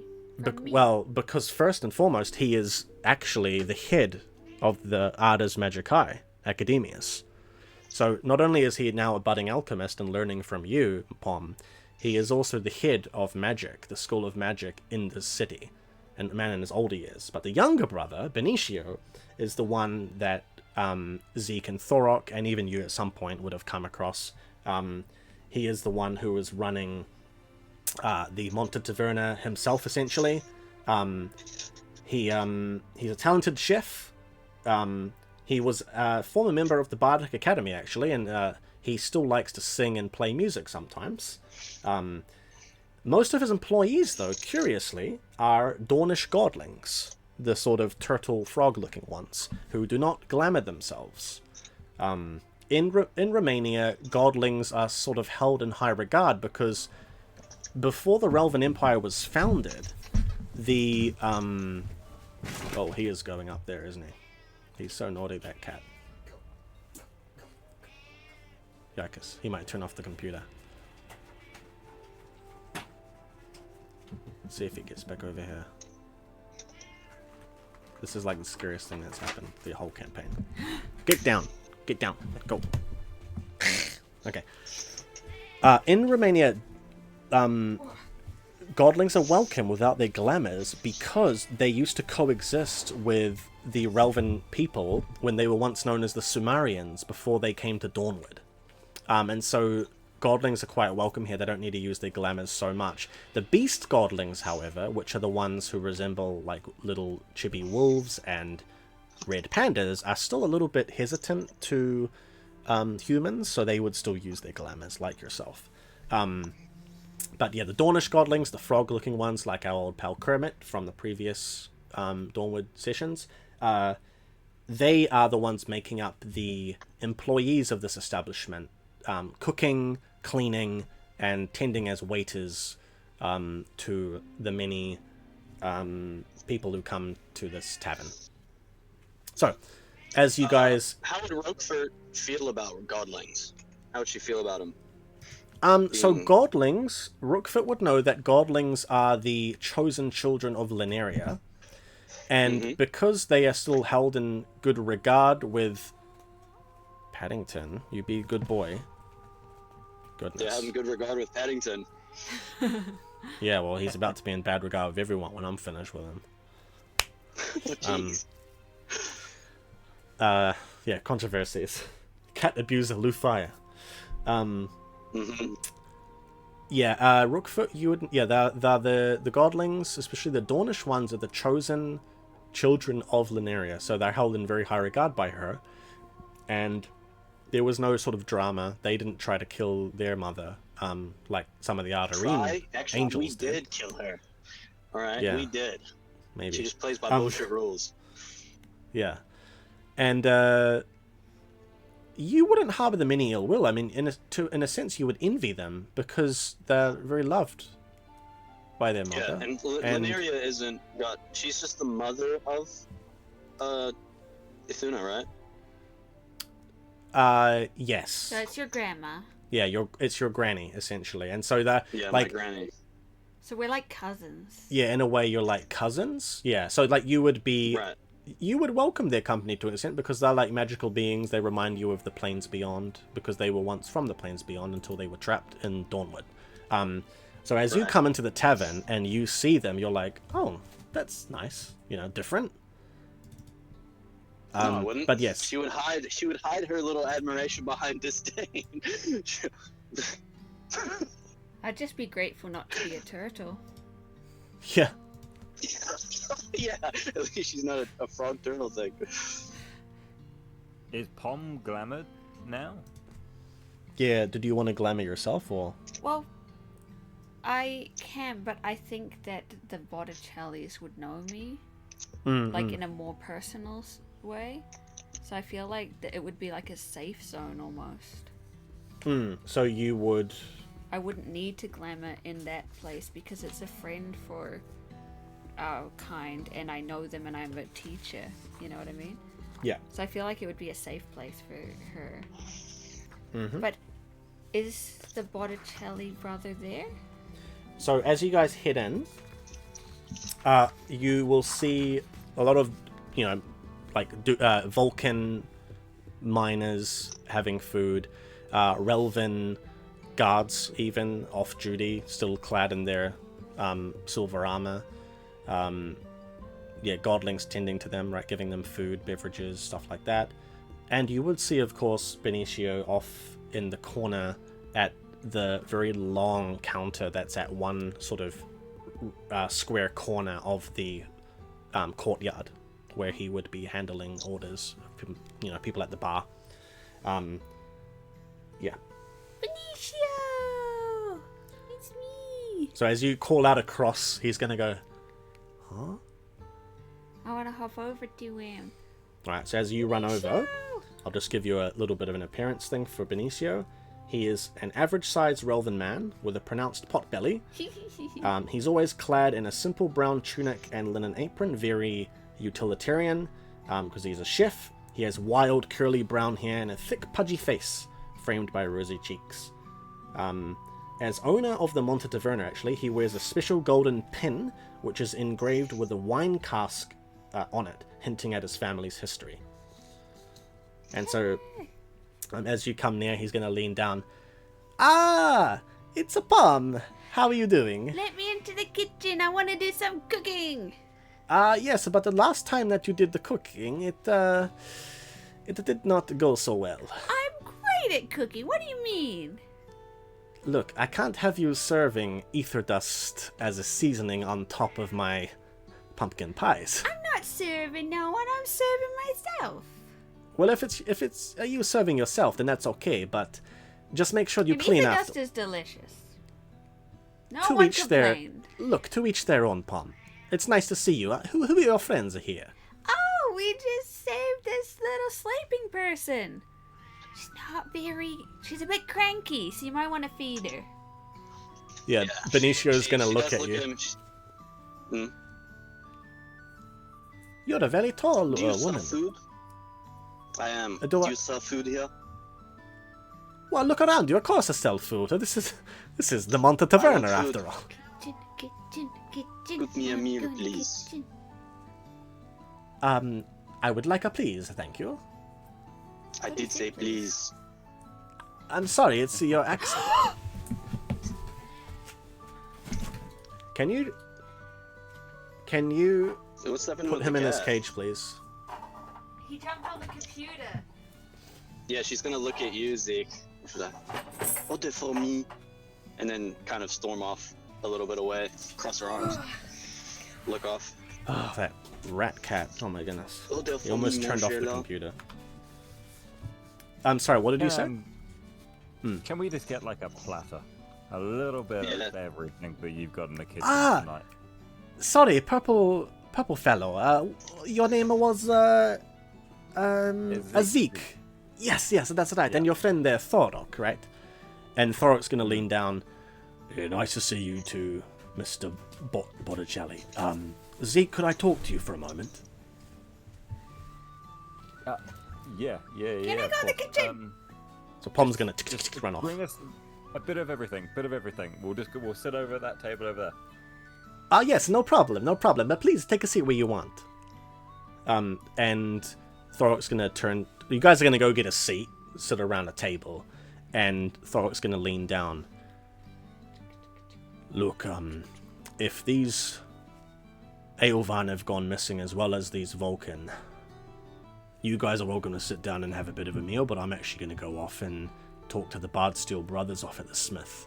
They might know something about the Vulcan that have gone missing. If you don't Are mind. you sure? It's been a long day. Are you sure you don't want to recover with us?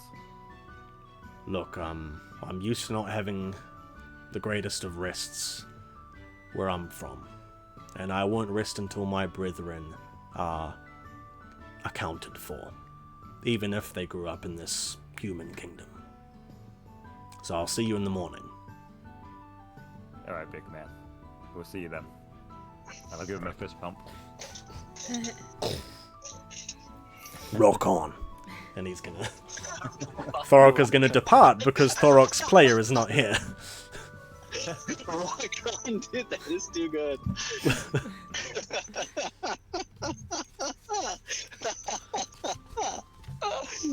Oh. Yeah, I want to make some yummy food with the ingredients in the kitchen. Yeah, so as the rest of you get a seat, what are you wanting to make as you head out into the back kitchen? I want to grab like different fish and vegetables, and I want to do a Palico montage of cooking. Do you want to roll for it? I can. Roll me a survival check. You can have a +2. I got 20. 20. Tell me what you make. Okay. So I'll get like a bunch of moonberries for the fruit shiny color. I'll add a whole bunch of fish, slice off all of the little scales and gut them, and then go chop chop chop.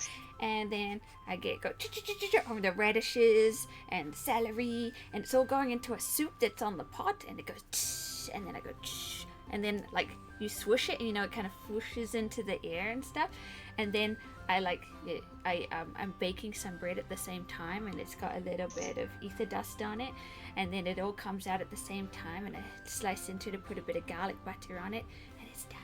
Yeah. And you make it just for yourself? Yeah. So I'll say as you're making it, various Dornish godlings around the room are like handing you off plates and stuff and ingredients, and you're like balancing it, and like all this music is emanating through the kitchen from the performance area as you make a very scrumptious little morsel meal for yourself. And I'm going to say you come out with it, doors smash open, and everyone looks at you. It's ready! Yay!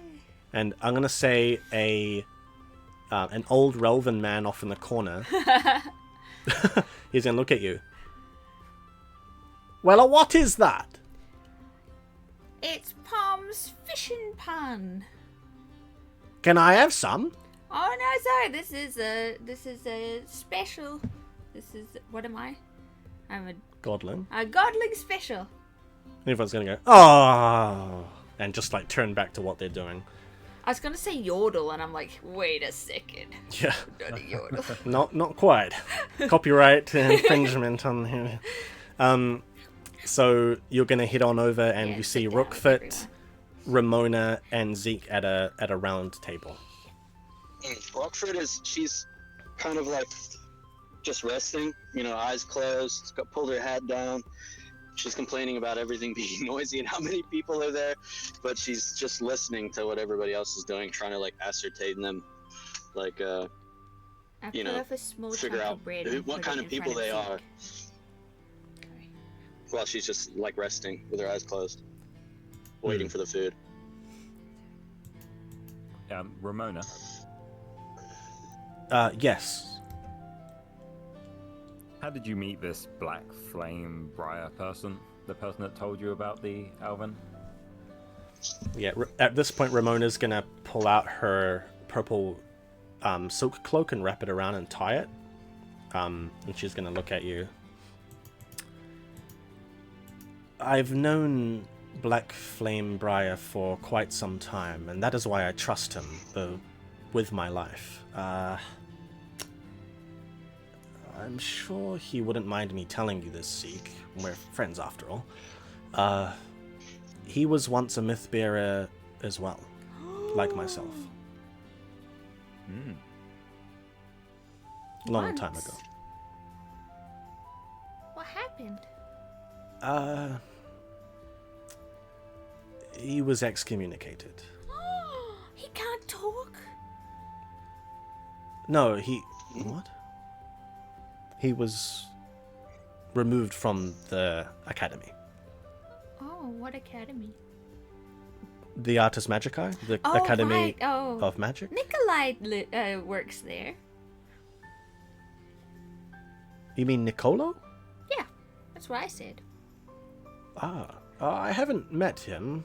I haven't been in Then Dunia don't long. correct me on his name. Well, you got it wrong. I've heard a lot about him. I've met him.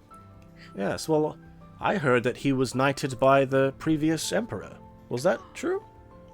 I don't know. He didn't tell me.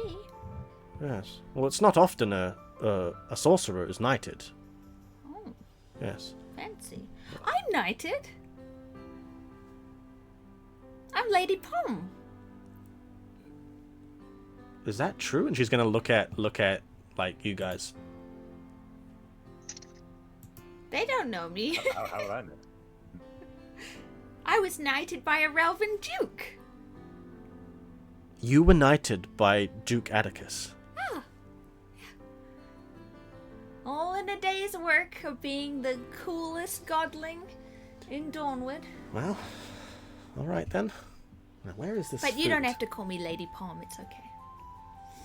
Well, I do appreciate your bombs. They did end up coming in quite handy with those fanatics.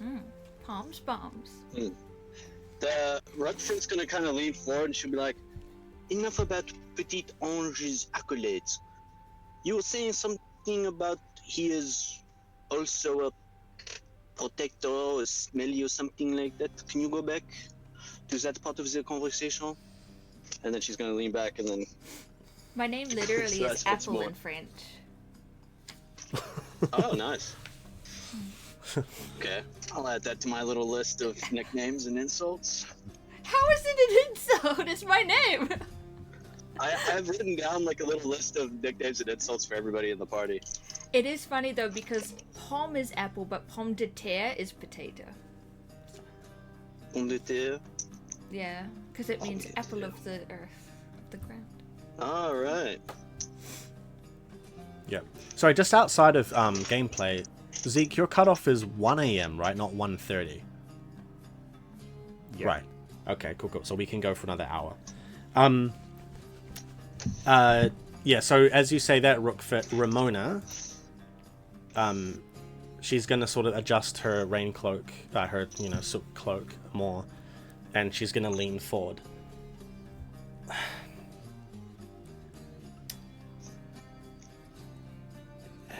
I don't know how much I should really say. Briar doesn't like... Well, he's sort of an enigma of sorts. He likes to keep to himself, and I'm not sure he would appreciate me telling people I don't know very well. No offense, Zeke. I think I've said enough without getting into trouble. Scoff. That being said, he is very well aware of what goes on in the city, and he is the one who informed me of the missing Aelvan and Vulcan. I may have mentioned that earlier. Not that well informed, it would seem. Yes, well, we didn't find any proof. That's the problem. But I don't trust the Restoration Church, and I'm sure you don't either. Well, at least... know. Well, they don't like Maybe us he's now. I down don't there. trust him.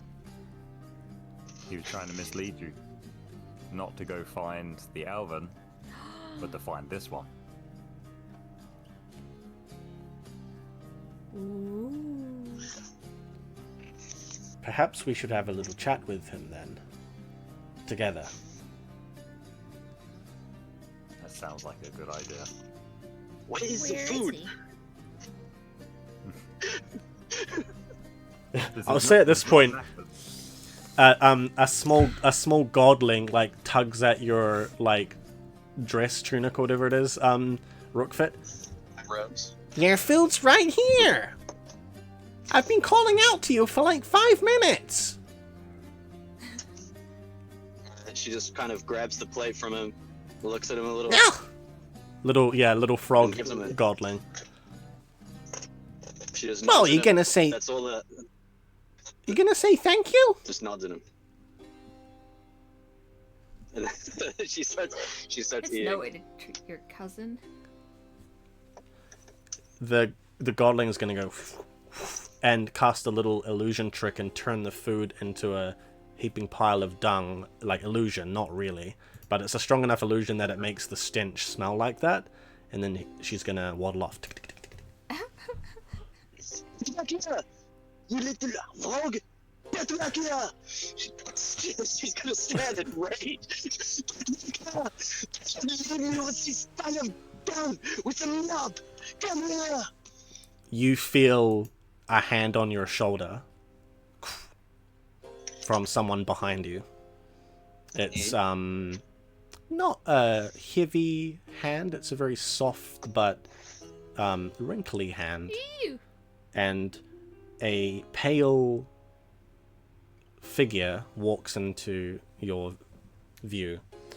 A snow elvan, Ooh. face wrinkled, covered, sort of framed really by old. silver hair, cascading over it. Yeah.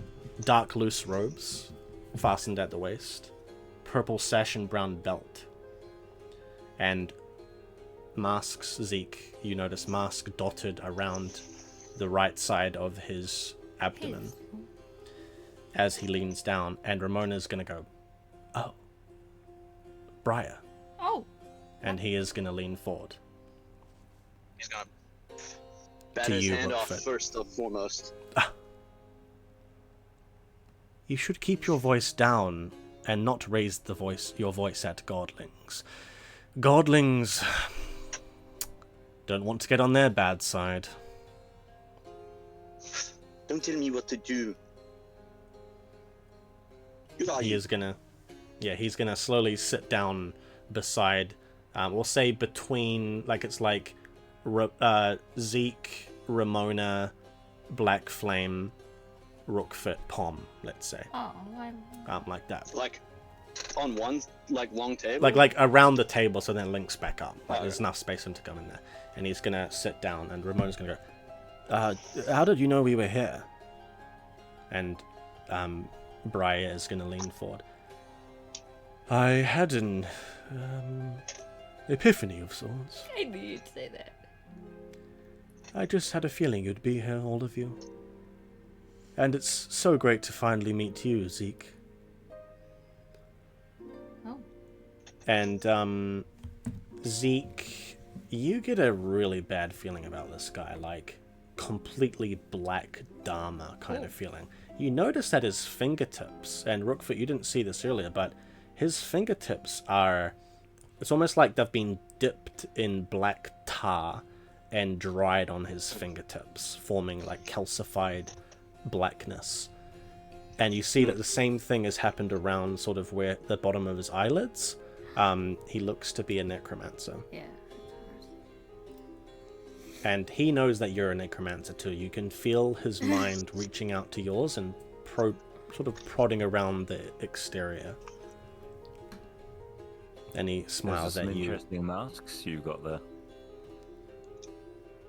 Ah, yes. Well, I've been accumulating these for some years now. After, well, I had a change in vocation, let's say. How are you doing, Rymona? You don't look... Are you alright? And Rymona's gonna adjust her robe again. I'm okay. We had a run-in at the church. We were attacked by priestesses, inquisitors, and it looked to be a woman well-versed in philomancy, charm magic. And Briar is going to nod, and his gaunt features sort of reflect light and shadow and the sunken cheekbones as he nods. Yes. Well, the church, especially the Inquisition, their assassins, they are trained in all manner of subterfuge, including philomancy. You were lucky to have all escaped. But you, and Briar is going to point at you, Rookfoot, you are a most peculiar flower, aren't you? Don't even look at me. Your eyes do not deserve to look upon my face.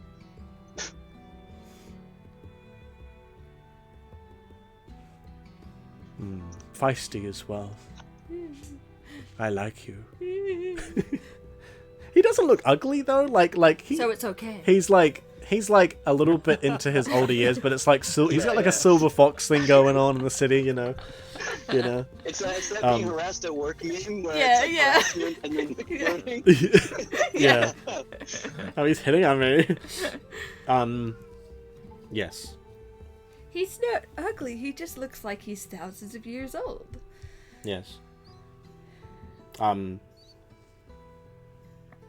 gonna say Pomme. Oh, hi. You notice that his hands, although you do see the sort of black-tipped, sort of tar-like vestiges on the ends of his fingers, you can see that down further toward his palm, it's all wrapped up with bandages, and you can even catch a whiff with your keen nose of sort of like healing salve. Oh. This is what pyromancers would do. Oh. So it seems to be that he might have once been a pyromancer within the Academius of the Artes Magicae. But at least now you can see that he's got them wrapped up, and they look very old, almost like they've sort of clung to his flesh, and he hasn't changed them in a long time. Oh. But the healing salve still smells fresh, so it's it was a well concocted alchemical salve. But yeah, he's gonna lean forward. So, Rymona, you went to the church then, yes? And did you find anything other than this woman? And Rymona's gonna shake her head. No, that was it. We didn't find any trace of the missing Aelvan. And Blackflame is going to look around and... Blackflame might have been a pyromancer. What did you... Be quiet. What did you exactly find in there in terms of belongings, artifacts? Did you take anything? Oui, I did. Nothing important. And what did you find? Like I said, nothing important. Well, we found her, and she was bound in some kind of special spell. I hadn't seen one like it before, but it had an almost force field of miracle power. Yes, well, it wouldn't be uncommon for priestesses to know such magic. Shackles of light, things like that. Tethering darker beings like this woman here. How powerful would they need to be to keep her in a slumber for an extended period of time? That is not my field of expertise. But, sorry, what is your name there in their hat, might I ask? Rockfoot. Oui. What else did you find? What else did any of you find anything else? She's gonna reach, like, open that pocket dimension, slam the head against the table. I took these. And then she's gonna put it back. I'm sorry, I'm just gonna say, as you go to reach in, the head is gone. It's not there. That's not good. And that's bullshit! It's not how it work! How could anyone have access to my dimension? Yeah, okay, so she's gonna start freaking out. She's gonna be mad about that. She's gonna reach through, and there's no trace of it. Can she find any trace of anybody penetrating through her the realms? What I'm gonna say... Dimension? Sorry, what I'm going to say is when you go to reach in to grab the head, you feel something else instead that you know you didn't put there, and it is the picture of liquid moonstone. The, let's say, like rag or whatever you stuffed in the bottom of it has been ripped out, and the moonstone liquid itself is gone. Or whatever what did you... Nah, it was in my bag. It was in my pocket. Yes, I know. Pocket. I didn't put it in my pocket dimension. I know. It was in your bag, not in your bottomless bag. It was in that you did not put it. Yeah, so it has now been swapped and the head is now gone. Okay. And someone has used the liquid. What else is in your normal bag then? Nothing else seems to have been tampered with. Yeah, so okay, she's gonna stand up in rage and slam her fist out. It's this. How could that happen? And she'll like look at Zeke. She'll be like, she's gone. The head is gone. Do you need a calming cup of tea? I do not know. Somehow, I did not do it. Took the moonstone, the liquid moonstone. She's teleported. She's gone. Wait. Did you say liquid moonstone? Oui. Sit down. And he's gonna go like wiggle his finger. Just gonna like sneer at him, but sit down.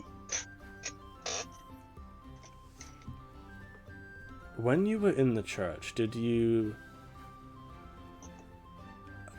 see any walls where doors should have been? Something like that? There was a door in a statue. Yeah. And you went in there? Yeah.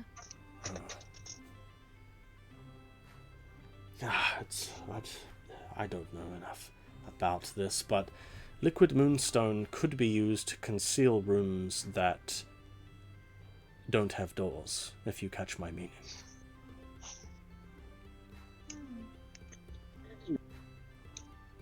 But unless... No. You mean there's no door? It's not just an illusion? I mean a room that once had a door. The door was removed and it is only now accessible with liquid moonstone. Oh. Only by people who know what the room looks like. That could be where Aelvan are imprisoned, perhaps? Or worse? I want to note everything down in my journal. Yeah. You should be writing it for realsies, though. As if I would take notes. You don't take notes in session. In games. Sorry, what did you say, Zeke? Briar, was it? Yes. What interest do you have in finding these Elven? I am an Elvan myself. I wish for my fellow brethren to be free. As I counted, up to 20 or more have been taken, I believe, by the church. And the Vulcan that have been gone missing, maybe more, 30 or more. Why have they been taken? And why the church? I don't know. But when I was a part of the Artes Magicae, I looked into all sorts of things. It's part of the reason why I was expelled. Rymona would know that I dabbled in magics I shouldn't have, magics that were forbidden long ago. Zeke, you might know some of this as well. That there are... Oh, no? Oh, never mind. I certainly have some black dharma. We've all been there. Yes. Understandable. However... No. Wrong language. Yeah. I forgot that the mic was attached to my head. Might I ask something? And this would take some time, but could I have that picture of moonstone liquid? I know it's empty, but perhaps if I had some time to examine it, I might be able to find out more. She has no use for that bottle. She just tosses that at him. He's going to put it away. While the Eilvan might be a dead end, the Vulcan situation, however, might be of interest.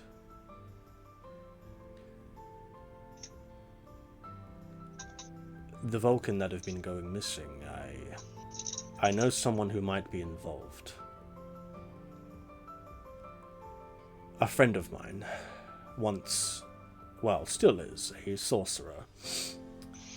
He noticed some of the poorer miners who were let go recently. They were being taken far east across the desert. And so I myself tracked them a few weeks ago. This was before the earthquakes happened. You might recall the earthquakes that were happening in the desert.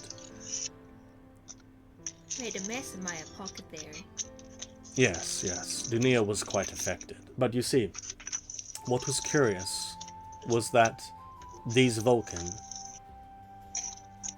they didn't come back.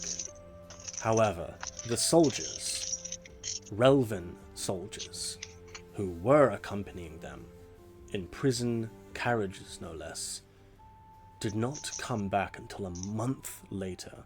You understand that the furthest east you can go in Dawnward is to Narathasea in Arosha. That would only be a couple weeks round trip. A month. A month would be over the Westward Mountains to Kernland. You know of Kernland? Of course. Oh, you do? Where the Godlings are from. No? Where are the Godlings from? Samaria. What? No, I thought it was Kernland. Kernland is a realm beyond west of Dawnward, a land where sort of technology is very advanced and stuff. You've heard sort of legends of Kernland, but most people haven't even been over the mountains because they're quite hard to surmount. Have any of you got Kernland in your backstory or not? What language do the Do not believe I do, no. speak? Sumerian. I'm sure it was Kurnish. Who speaks Kurnish? The Kurnish. For me. No problem. So you guys wouldn't know much then, but Blackflame Briar, he sort of leans back now. There is only one person in Dunia who has anything to do with Kernland, and that is Lady Winona Windhurst. Now, none of you know her, so that name does not ring a bell. But Blackflame continues. Lady Windhurst is a Kurnish noble who moved to Dunia a long time ago. she actually is the sort of head of the Great Aviary up in the High District. Oh, I wanted to go there. What for? Oh, to ask about a beast. Right, anyway. If Lady Windhurst is involved, and if Kernland is involved with these Vulcans somehow, perhaps that might be a better lead. I can look into this vial, I can examine it with my magical skills, but it will take some time. So, unless you have any other leads with the Aelvan, I would recommend attending to the Vulcan situation. Assuming you're all invested in this. And Rymona's gonna look around. I am oath-bound by the god Aldemar himself to look after the weak and the wary and the vulnerable. I can't speak necessarily for the rest of you, but Zeke, I know you fairly well, and we've traveled together for some time, now reunited at last. But I know that you at the very least care for the weak as well. However, I cannot speak for the Godling and the witch. What say you? I am tethered to the violet, so I suppose I shall follow him. Does not mean I'll help. Very well. And you, Pomme? I need to go to the aviary anyway, and Zeke said he would help me. So I'm coming. Zeke said he would help you with what? I'm tracking down a beast for its alchemical ingredients. Well, that is an interesting task. If Zeke has promised himself to you, then I shall as well. You have my word as a myth-bearer of Aldemar. It's not that serious. Oh, isn't it? No. Oh. Well, all right then. Well, you have my metallic spear. Bearer of who? Of Aldemar. Yes. And what exactly is an oath-bearer? Myth-bearer. Myth-bearer. What is it? A myth-bearer is an oath-sworn warrior of the god of knowledge and sorcery. We are those who have ascended above the Academy of Sorcery and have, in one way or another, experienced Aldemar, his presence, and been tasked with his will exerted in Dawnward.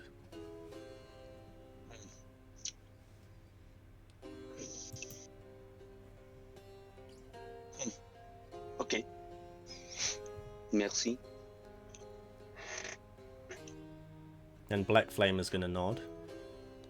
Well then, if you are all endearing yourselves to this task, I wish you luck. I have other matters to attend to, and I am not welcome here. Benicio doesn't like me. So, he stands up. I will be taking my leave. It was great to meet you all. Rookfoot, Zeke, of course Rymona. What was your name again? I'm Pomme. Pomme. From Pomme's Apothecary. Pomme's Aye. Then you would know Niccolo. Oh, yes, of course. Yes, him and I were once great friends. Do tell him I say hello. Sure. And he is gonna turn and leave. I hate it when Actually, people tell me to say hi to other people. Rockford- Just go say hi yourself. Oh, yeah, Rockford wants to look at that guy before he leaves, and if you touch me again, the next time we meet, I will cut your fingers off. Oh, you're talking to Yeah, Briar? she'll say that as he leaves. Yeah, the Briar. And Blackflame is going to turn and he's going to look beyond your eyes and deep into your soul, and you feel him almost flick at your sort of nature inside of you. You have great darkness inside you and unfathomable potential. Aww. Just be careful who you make friends and enemies of. I am not interested in being the latter. Take care. Get out of my hut and leave. And he's gonna turn and walk away, sort of like sliding as he moves. On his rollerblades. Yeah. Blackflame Briar! Black wheels! Flame wheels! Flames! These skins, they do black flame, black sparks. Yeah, he does the hands behind his back like this. Yeah, Up the street. Black flame Briar, because every time he would skin, it would do the black sparks. That's what he's known as around the ring. Oh, that's so stupid. Alright, so, after about 5 minutes or so, Benicio is going to come back over and he's going to lean in. And he's, at the moment, he's sort of got like a rag and he's like wiping, you know, like this mug. He's like wiping, oh, there's some left. I hope he didn't give you too much trouble. I never cared much for old Blackflame. He's quite a dude. Oh, what did he do? You don't know? No.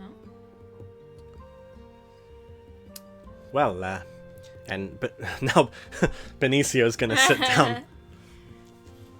This, I was told of this from my brother, my older brother Nicolo. You know him, right? Oh, of course. Yeah. I'm his teacher. So, Briar was once a part of the Academies of the Artes Magicae, but he was expelled for practicing necromancy. He just told us that. Oh, he did? Yeah. Well, he must trust you. This is not common information. Oh, well, I don't have anything else to tell you then. Wait, That's all I know. Is the food still enchanted to look like shit? Like, No, it's still like illusion you to would look have like shit? waved that illusion away like stupid, and then it would have Okay. been its meal again. Yeah. Right. Alright, so would I have eaten it, I guess, in the meantime? Yeah, of course. Yeah, and you guys can all replenish your HP now as you take a short rest. I'm fine with just full All that HP I recovery. lost. Do I get a bonus for my Pelico performance? Sure, you can have a consider a great meal, or like you'll see in the rulebook. It's like a nice meal that gives you like a +2 to like your first charisma check or something like that. Yeah. Well, anyway, on a different subject, Zeke, how are you finding Adunia? It's noisy. We, that it is. Well, I apologize. Relvin, especially those from Dunia like myself, the Botticellis, we are quite boisterous and lively. We like our parties.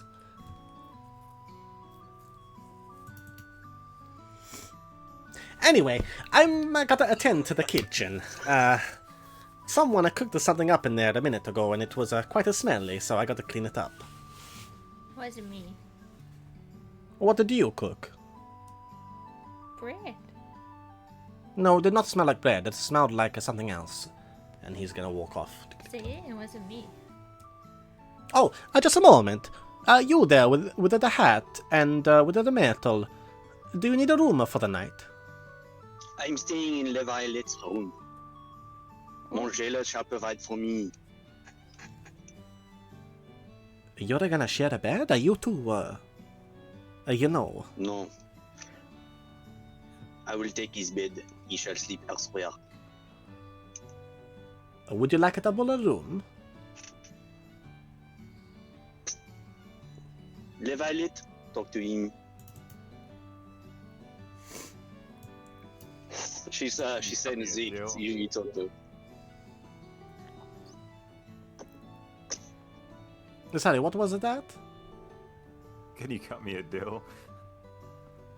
Yes, well, our agreement was a 10 silver a night, but if you want a double room, I can do it for 15 instead of 20. Is that reasonable? Yes, thank you. And look, I've heard tell that, well, I caught wind, rather, that you guys are, you folks are looking into what happened with some of our more vulnerable people in the city disappearing. I'm a little bit worried about that, and so is my brother. He's been telling me a bit about it, but he doesn't know anything, I think, or what's been going on. But if you are in fact doing so, then, you know, how about just tonight? It's free. It's on me, you know? Can I stay here too then? That's very generous. You want to stay here? It's just it's a bit dark getting home without the moons out tonight. Oh, well, I'm sorry to hear that. Couldn't one of your friends assist you on your walk home? Oh, it's okay then. Rymona's gonna put her hand up. Oh, Pomme, I can walk you home if you need. It's the least I can do after you helped me. But then you have to go back by yourself. I can handle myself. Don't worry. Yes, this stink will ward away any predators. I don't know has what perfume stink you're on. talking about. She's wearing perfume. She's got really nice smelling, like, she's got, like, it's like got philomancy, like, embedded into it. It smells so good that if you smell it too much, you might fall in love.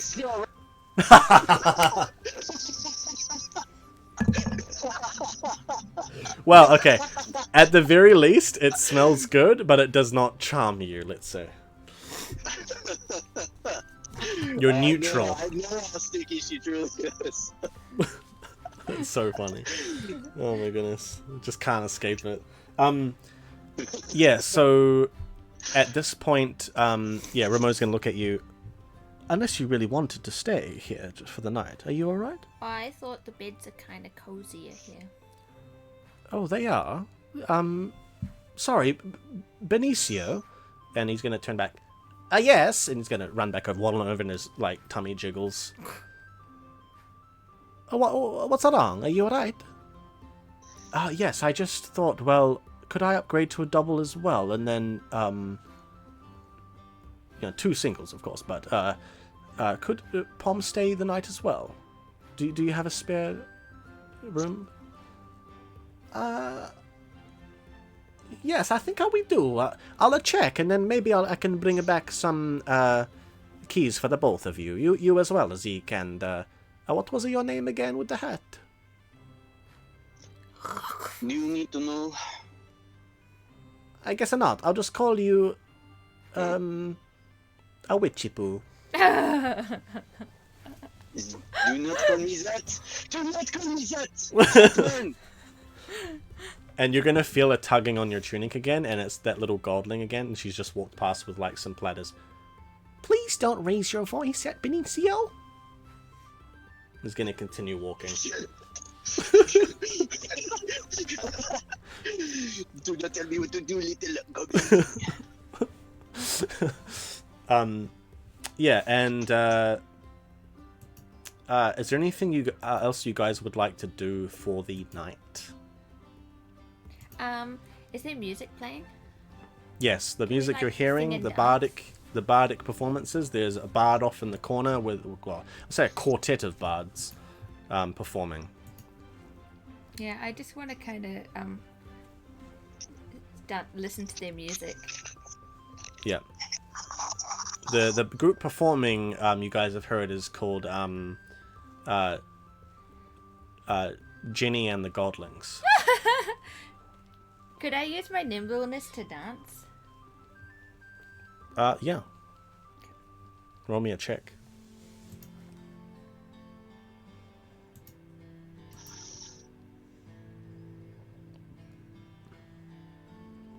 Oh.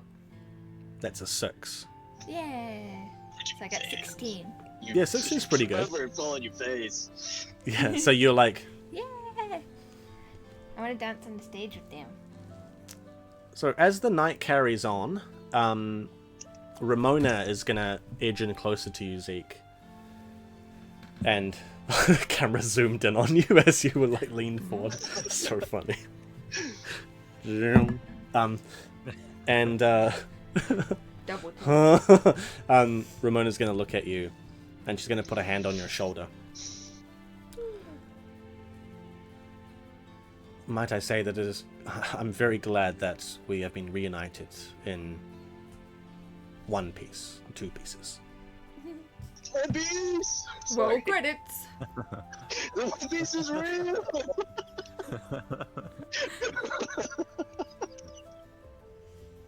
I will isekai you back to the ephemeral court.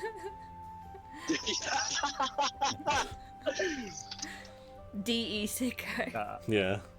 I'm gonna put my hand on her shoulder and just say, I have the same feeling.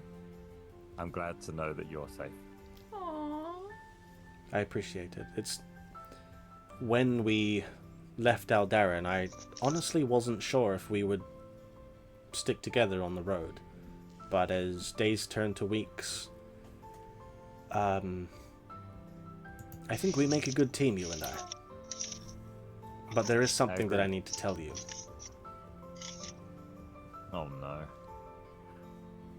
I'm pregnant. I was thinking that. I was like, that's what it sounds like.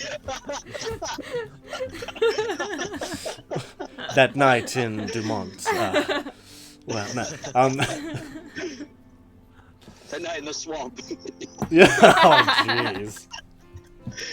Well, here's the funny thing: is like Rymona lived in the swamp, and Zeke lived on the western side of Aldaran, away from the swamp. Like, maybe you guys had even seen each other at times, like the mysterious woman in the swamp sort of thing, but you guys had never met. But eventually you did, and you fought alongside each other, defeating a force that was going to destroy all of Dawnward.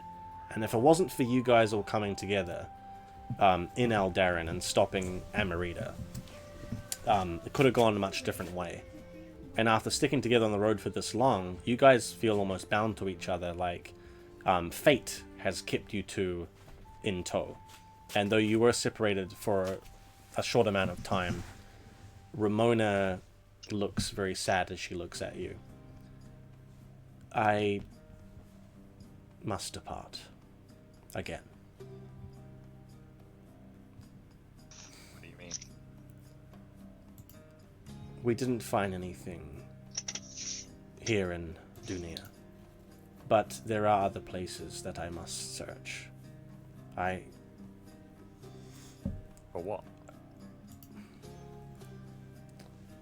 In Parathin, in the capital of Romania itself, is the Great Restoration Church, where the previous emperor, Circathes I, anointed himself the pious vicar of the church, and his daughter Eleonara, who they call the Holy Empress, ascended to the throne at the age of 6. Many believe, now that she is an adult, that she is the mortal incarnation of Athena herself. Slams her fist down on the table.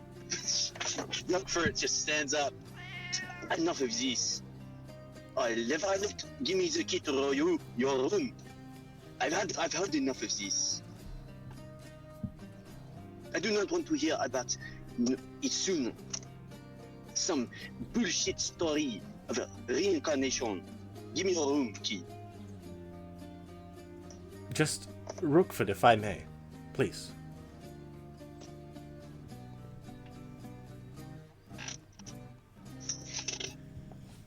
I believe that this is all nonsense as well, but it is heretical to say of such things, especially with so many fundamentalists and followers of the church increasing every day.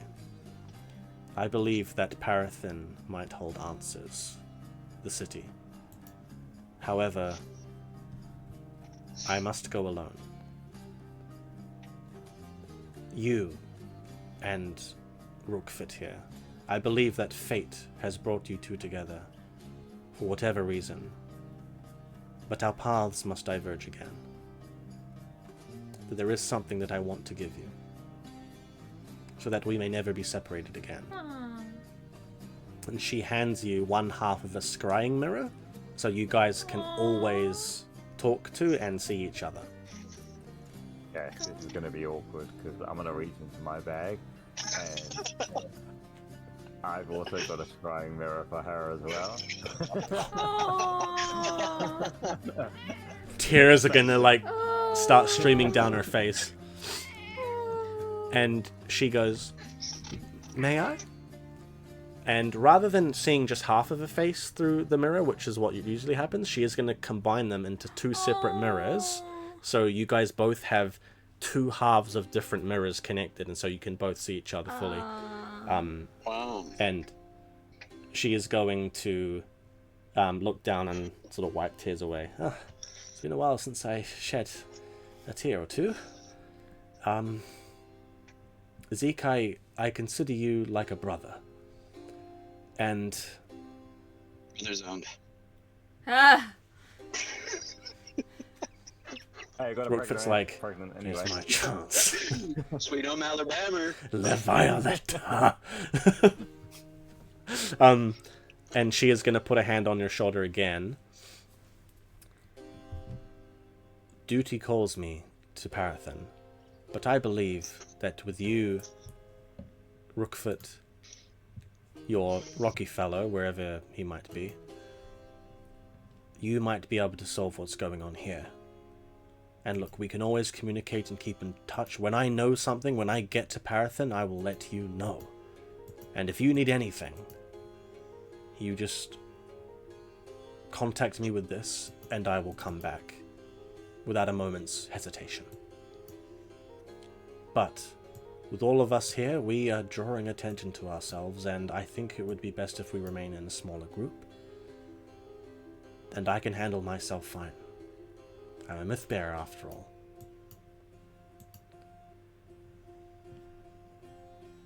Okay. I do have a question before you leave, though. Do you completely trust this Briar individual? You would put your life on the line for them? She's gonna stand up. Years ago, when I first came across him, I would have said no. However, I've been in the company of a necromancer for quite some time now, and I would lay down my life for him. You, silly. So... habit. Oh, yeah, sorry, yes. Not necromancer, yeah. Yeah. Okay. Just be cautious. Treat him like you would treat anyone else. Only trust what you can confirm is true yourself. I know not fully his motivations, but he is not allied with the church, he is not allied with the academias, though he may only be allied to himself. It's better than getting in cahoots with organizations that might be up to nothing good.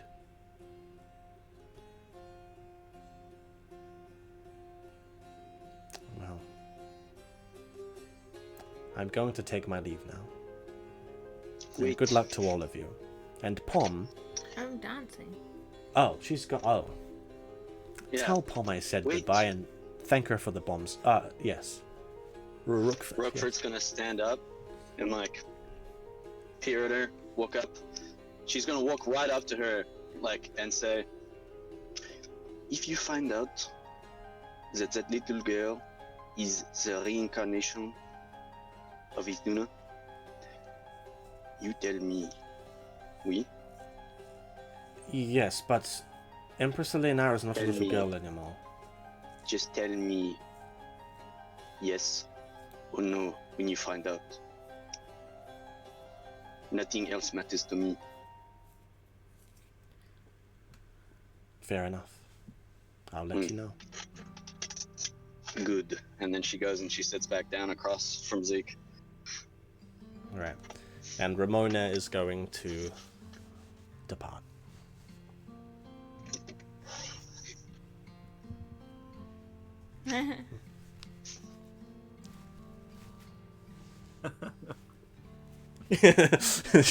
Yeah. So, as the night comes to a close, is there anything else you guys would like to do? She paid for the room with me. Oh, I'm going to say no. She's going to come over to you and give you the key. Oh. And 50 silver. Whoa! I'm leaving. I want to thank you again for the fine company you gave me when I first came to Genea. You're welcome. And thank you for the bombs, but I won't be needing them anymore. You already gave them to me. I know. You can keep them. You can keep the perfume. Thank you. It's great. Mm. Oh, the men have really... I've been getting a lot more attention recently, and I quite like it. Until the charm wears off. Anyway. Come back when you need a refill. Do you think this will last me a month or so? Oh, yeah. Use it sparingly. Oh, thank goodness. All right, well, I will take my leave now. I'm heading to Parathin. Okay. And she's gonna curtsy and leave.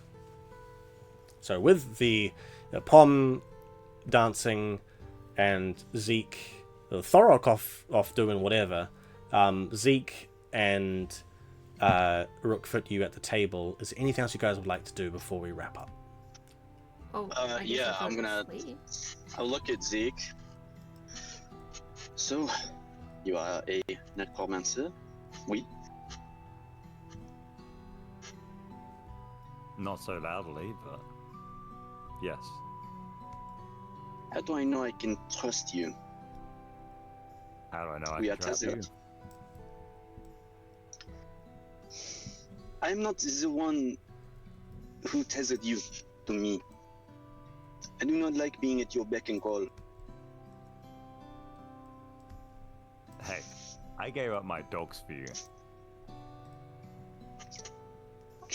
And that should matter to me how?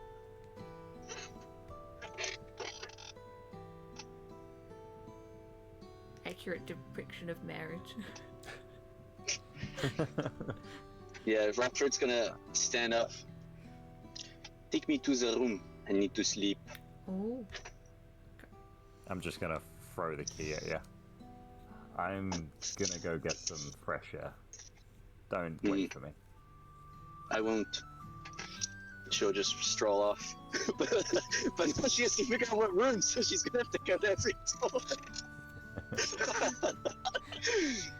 Yeah, Rymona, you didn't tell me the room either. All right. As the session comes to a close, Zeke, you step outside. Yeah, I'm still gonna do something.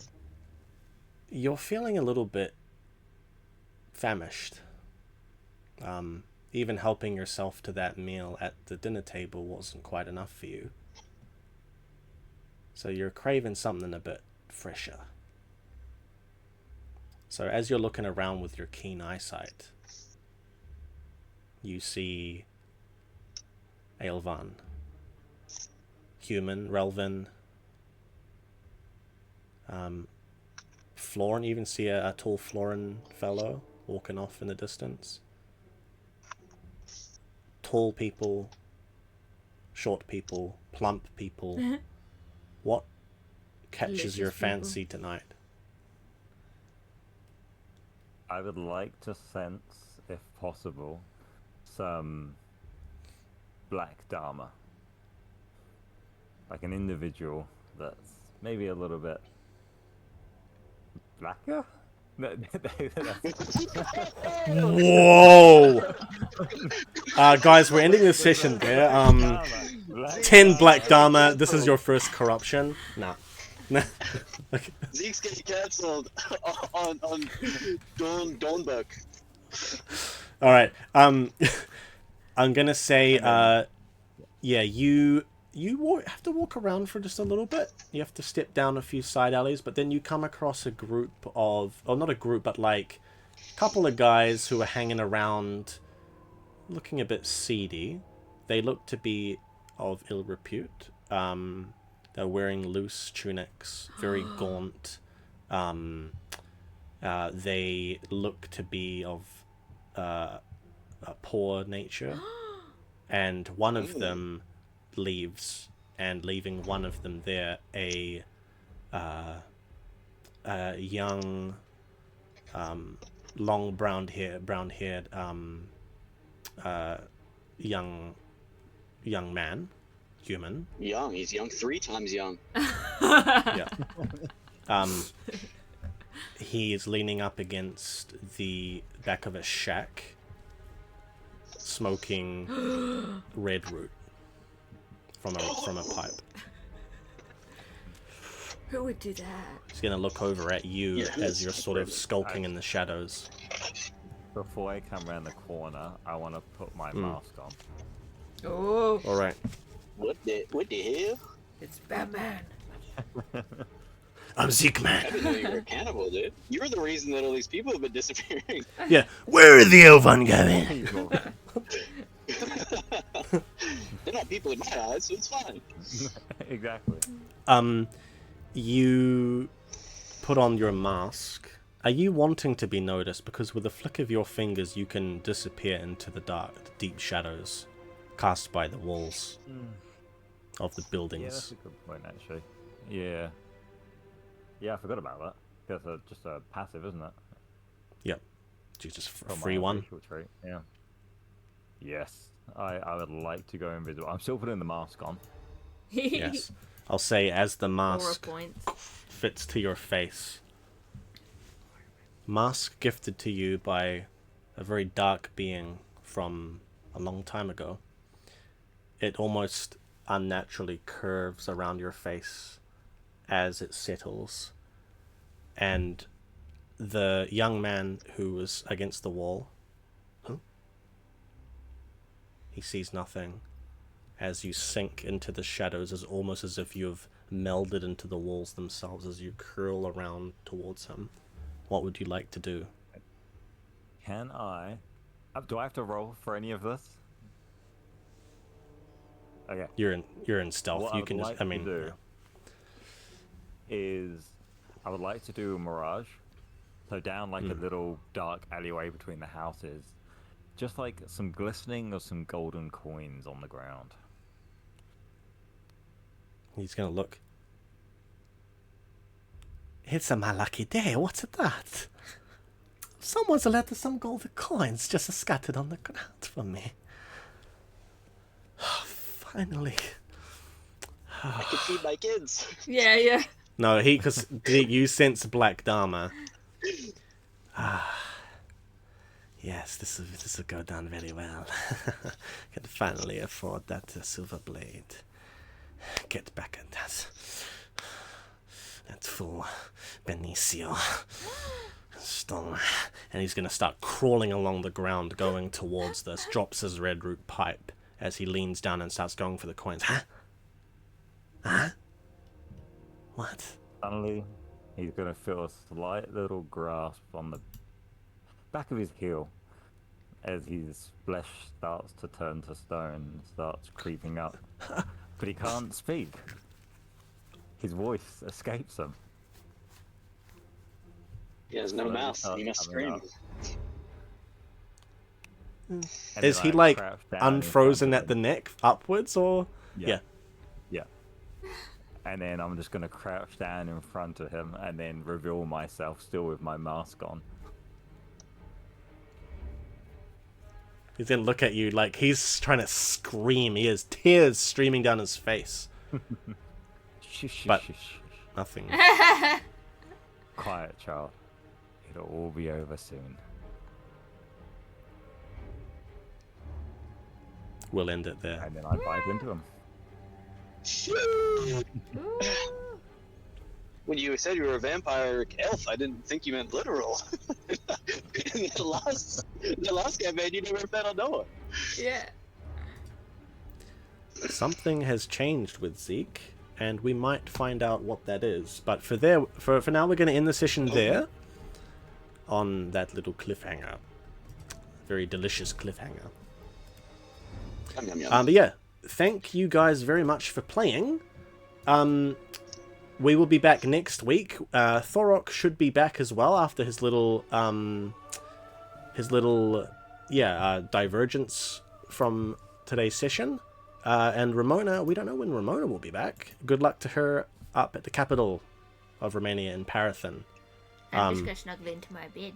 Yeah, you're like snuggling into your bed. Unfortunately, Ramona's not there, and so Oh, that's great. that's great. Get Okay, the whole room to Empty myself. bed. happy. And Rookfoot, you have a very nice, very deep sleep. Yeah, she's blocked off the doors with like the whatever wardrobes and stuff, and I'm assuming if there's a window, she's blocking everything out, and then curls up in a bowl, and then goes to sleep. All right. Really, a deep sleep. She's really enjoying her sleep. Yeah, we'll After these end guys there. Could we do a raid out?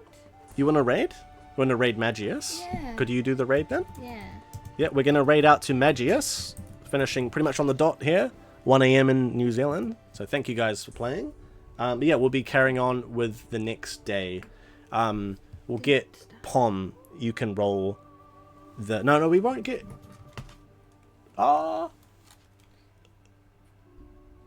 We'll see. I'll decide next session about the Dharmic effect. Yeah.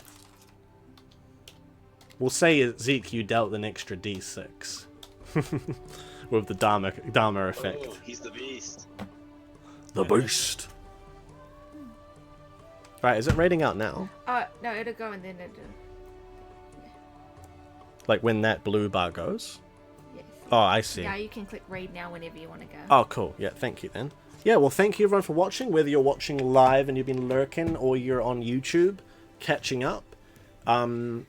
Yeah, we're now hitting properly into the campaign now. You guys are free to do whatever you want. So, the tutorial chains, the shackles have been removed. Yay, And- the 1 hour tutorial intro's over. Yeah, I'm very excited to see what you guys get up to. I've already been pretty surprised so far. So, And my dancing skills. yes, I've been very impressed with your dancing skills. Yeah. But yeah, I'll see you guys all next week. Yeah, so we stream on mine Monday, Wednesday, Friday. Yeah, you're gonna shout yourself out. I did earlier. Oh, you did. Of course you did. Yeah. All right. Well, I'm gonna click raid now. We'll see you guys next time. I'm Bye. Theodore K. Monroe on Instagram. No, raiding out. No. They heard. Good. The people need to know. All right. Should have worked.